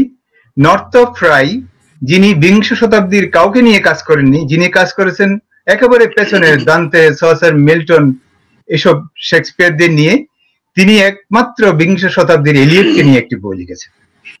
এবার একটু মার্গারেট অ্যাটউডে আসি। মার্গারেট অ্যাটউডের শতভাগ আক্রান্ত কিছু কিছু কবিতায় এলিয়টের প্রভাব দ্বারা। আমি আক্রান্ত শব্দটি বলছি, একটা কবিতার কথা বলি, 4টি লাইন, ছোট্ট লাইন। এটি তার পাওয়ার পলিটিক্স কাব্যগ্রন্থের প্রথম কবিতা। You fit into me. নারী ও পুরুষের মধ্যে কথা হচ্ছে, মানে তুমি আমাতে মিশে আছো। Like hook into N I. এই হুকটা কিন্তু এখানে উনি জেনিটাল অর্গান বলছেন, এবং তার অর্গানটাকে বলছেন আই, পুরুষের অর্গানটাকে বলছেন হুক। একটা হুক যেভাবে আয়ের মধ্যে অ্যাডজাস্ট করে, ইউ ফিট ইনটু মি। দেখেন, এইবার উনি এলিয়টীয় কায়দায় আবার ফিরে আসছেন। পরক্ষণে বলছেন এই হুকটা কি? A fish hook an open I. Hook দিয়ে যে মাছ ধরা হয়, সেই হুকের মধ্যে কিন্তু খাবার জড়ানো থাকে। মাছকে প্রতারণা করা হয় খাবার দিয়ে। নারীরা এভাবে প্রতারিত হয়। তাহলে দেখুন, প্রথম 2 লাইনে রোমান্টিক ফ্যান্টাসি আছে, পরের লাইনে টেরোরিজম, বিকৃত যৌনতা। সংক্ষেপে, যেহেতু সময় কম, আমি এইটুকু বললাম। ধন্যবাদ আপনাকে। আমরা মার্গারেট অ্যাটউডের প্রসঙ্গে যা জানলাম, অথবা নর্থরপ ফ্রাই সম্পর্কে যা জানলাম, সেগুলো খুবই গুরুত্বপূর্ণ ছিল। এবং এটি সত্য যে আসলে এই যে সমাজ, মানে ব্যাপারটা হয়েছে যে আধুনিকতা কবিতায় সেই সমাজে দ্রুত আত্মীকৃত হয়েছে, যেই সমাজ নিজে এগিয়ে গিয়েছিল দ্রুত। আমাদের বাঙালি সমাজ 1920-এর দশকে, 30-এর দশকে, যেটা সুমন বলছিলেন, যে সমাজটি তো সেই জায়গায় আধুনিক হয়নি, সুতরাং সে তার সাহিত্যকে আধুনিক আসলে করে তুলবে কি করে, এরকম একটি ব্যাপার কিন্তু ছিল। আর ডক্টর মহান্ত যেটা বলছিলেন, সেই জায়গায় রিজভী জামান একটি উদাহরণ দিয়েছেন। মানে আপনি বলছিলেন বাংলাদেশের কবিদের উপরে, সেই জায়গায় তিনি রফিক আজাদের কবিতায় এলিয়টের প্রভাবের নিয়ে একটি কথা বলেছেন। এই তো সেই দিনের কথা, আমি এক ফুলের নামধারী সুশ্রী রমণীর ঠোঁটে চুমু খেতে গিয়ে ঝামা ইটের ঘষা খেয়ে এলাম। কি একটা কঠিন কথা হয়ে গেছে। এবং অধ্যাপক রিজভী জামানের ভাষায় সেখানে তিনি বলছেন যে এলিয়টীয় প্রভাব রয়েছে। ফয়জুলের কথার প্রশংসা করেছেন মাহমুদ হোসেন, অনেক ধন্যবাদ মাহমুদ হোসেন, আপনি দেখছেন। অনুপ সেনগুপ্ত, তিনি আমাদের টরন্টোর একজন নাট্যকর্মী, আমাদের বন্ধুজন, তিনি আমাকে, সুজিত দাকে এবং অন্য 2 বক্তাকে অনেক প্রশংসা করেছেন, শুভেচ্ছা জানিয়েছেন। আমাদের আরেক বন্ধু ইংরেজির, তিনি আহসান হাবিব রেজা, তিনি বলেছেন যে আলোচনা বেশ ফ্রুটফুল হচ্ছে, সবাই দেখছেন। হোসনে আরা জেমি, তিনি দেখছেন, সুজিতদার প্রশংসা করেছেন। যাক, আমরা একটু ডক্টর মহান্তর কাছে আবার ফিরে আসি। সংক্ষেপে ওই জায়গাটায় আপনি একটু যদি বলেন যে ওই যে যেটা বলছিলেন আপনি, যে এলিয়টের উপরে উপনিষদ এবং মহাভারত এবং কৃষ্ণের যে প্রভাব, সেই জায়গাটায় আর একটু অল্প আলোকপাত করুন। আমি একটু পাঠ করে শোনাতে চাই যদি সময় হয়। বাংলাটা শোনালে মনে হয় বেশি ভালো হবে। একবারে বাংলাটা দিন, ইংরেজিটা দেওয়ার দরকার নেই। ইংরেজিটা দেওয়ার দরকার নেই, কারণ ইংরেজি আমরা অনেক বকবক করেছি। একটু বাংলাতেই যাই। অনুবাদ আমি জগন্নাথ চক্রবর্তীর অনুবাদ থেকে পড়ছি। অনুবাদ, হ্যাঁ, এটা আসলে 4 কোয়ার্টার্স আর কেউ করেননি, কিছু কিছু অংশ করেছেন অন্যান্যরা। তো আমি সামান্য কয়েকটা লাইন পড়ে শোনাচ্ছি যে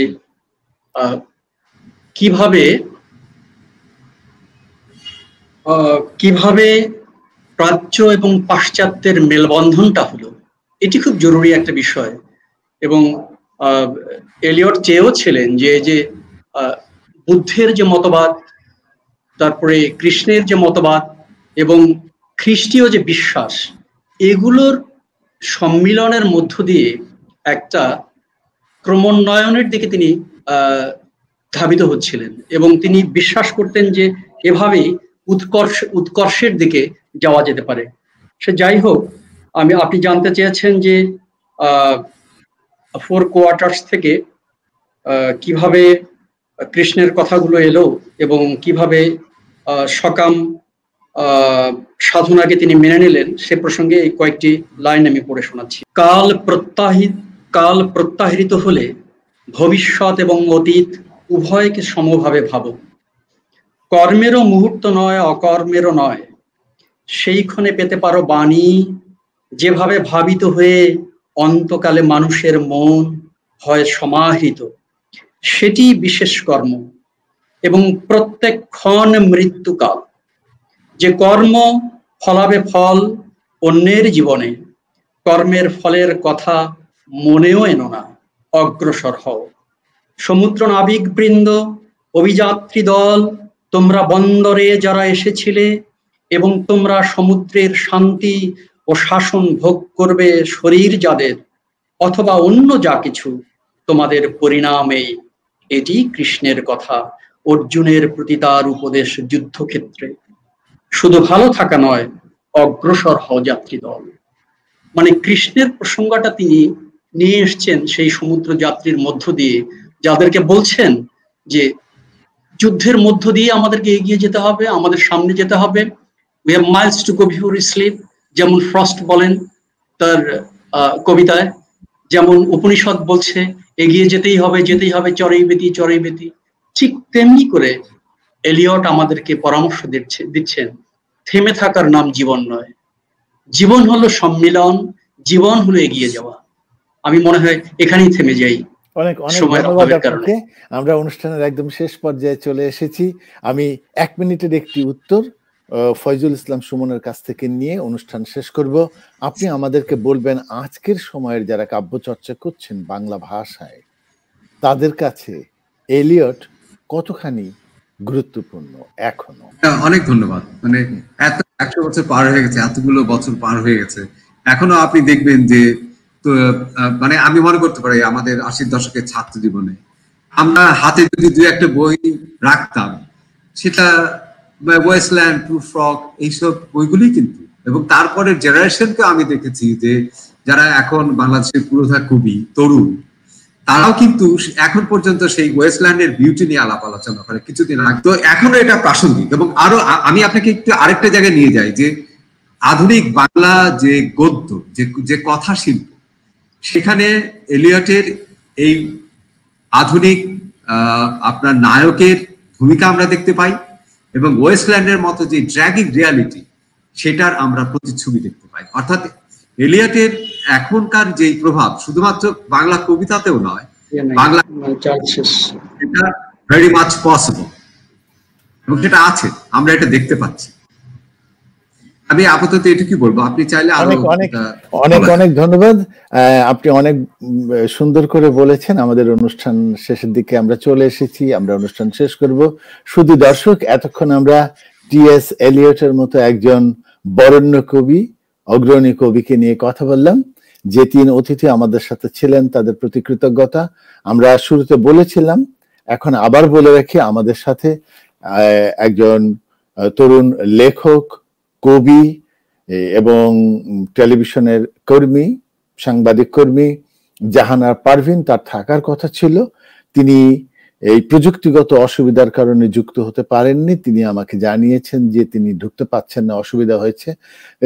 এই যে তিনি ঢুকতে পারলেন না, সেজন্য আমরা দুঃখ প্রকাশ করছি। শুধু একটুখানি বলে রাখি, তিনি থাকলে আমাদের আলোচনা নিশ্চয়ই আরো অনেক বেশি ঋদ্ধ হতো।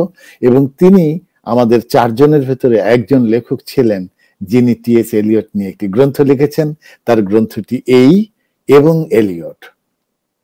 আমরা তার কথা শোনার আজকে সুযোগ পেলাম না, নিশ্চয়ই ভবিষ্যতে কোনোভাবে আবার তাকে শুনবো। শুধু দর্শক, এতক্ষণ আপনারা আমাদের সাথে থাকলেন, এনআরবি টেলিভিশনের সাথে থাকলেন, কানাডা জার্নালের সাথে থাকলেন, সেজন্য আপনাদের সকলকে অনেক ধন্যবাদ, কৃতজ্ঞতা, ভালোবাসা। আগামী 5ই অক্টোবর বিশ্ব শিক্ষক দিবস। আমরা শিক্ষক দিবস নিয়ে এনআরবি টেলিভিশনে অনুষ্ঠান করব 5ই অক্টোবর সোমবার রাত 10টায়, সেটি বাংলাদেশে মঙ্গলবার সকাল 8টায় এবং ভারতে 7:30টায় অনুষ্ঠিত হবে। আপনারা আমাদের সাথে থাকলে আমরা আনন্দিত হব। আমাদের প্রত্যাশা আপনারা নিয়মিত এনআরবি টেলিভিশন দেখবেন, কানাডা জার্নাল দেখবেন। টরন্টোতে এখন রাত, সবাইকে শুভরাত্রি জানাই।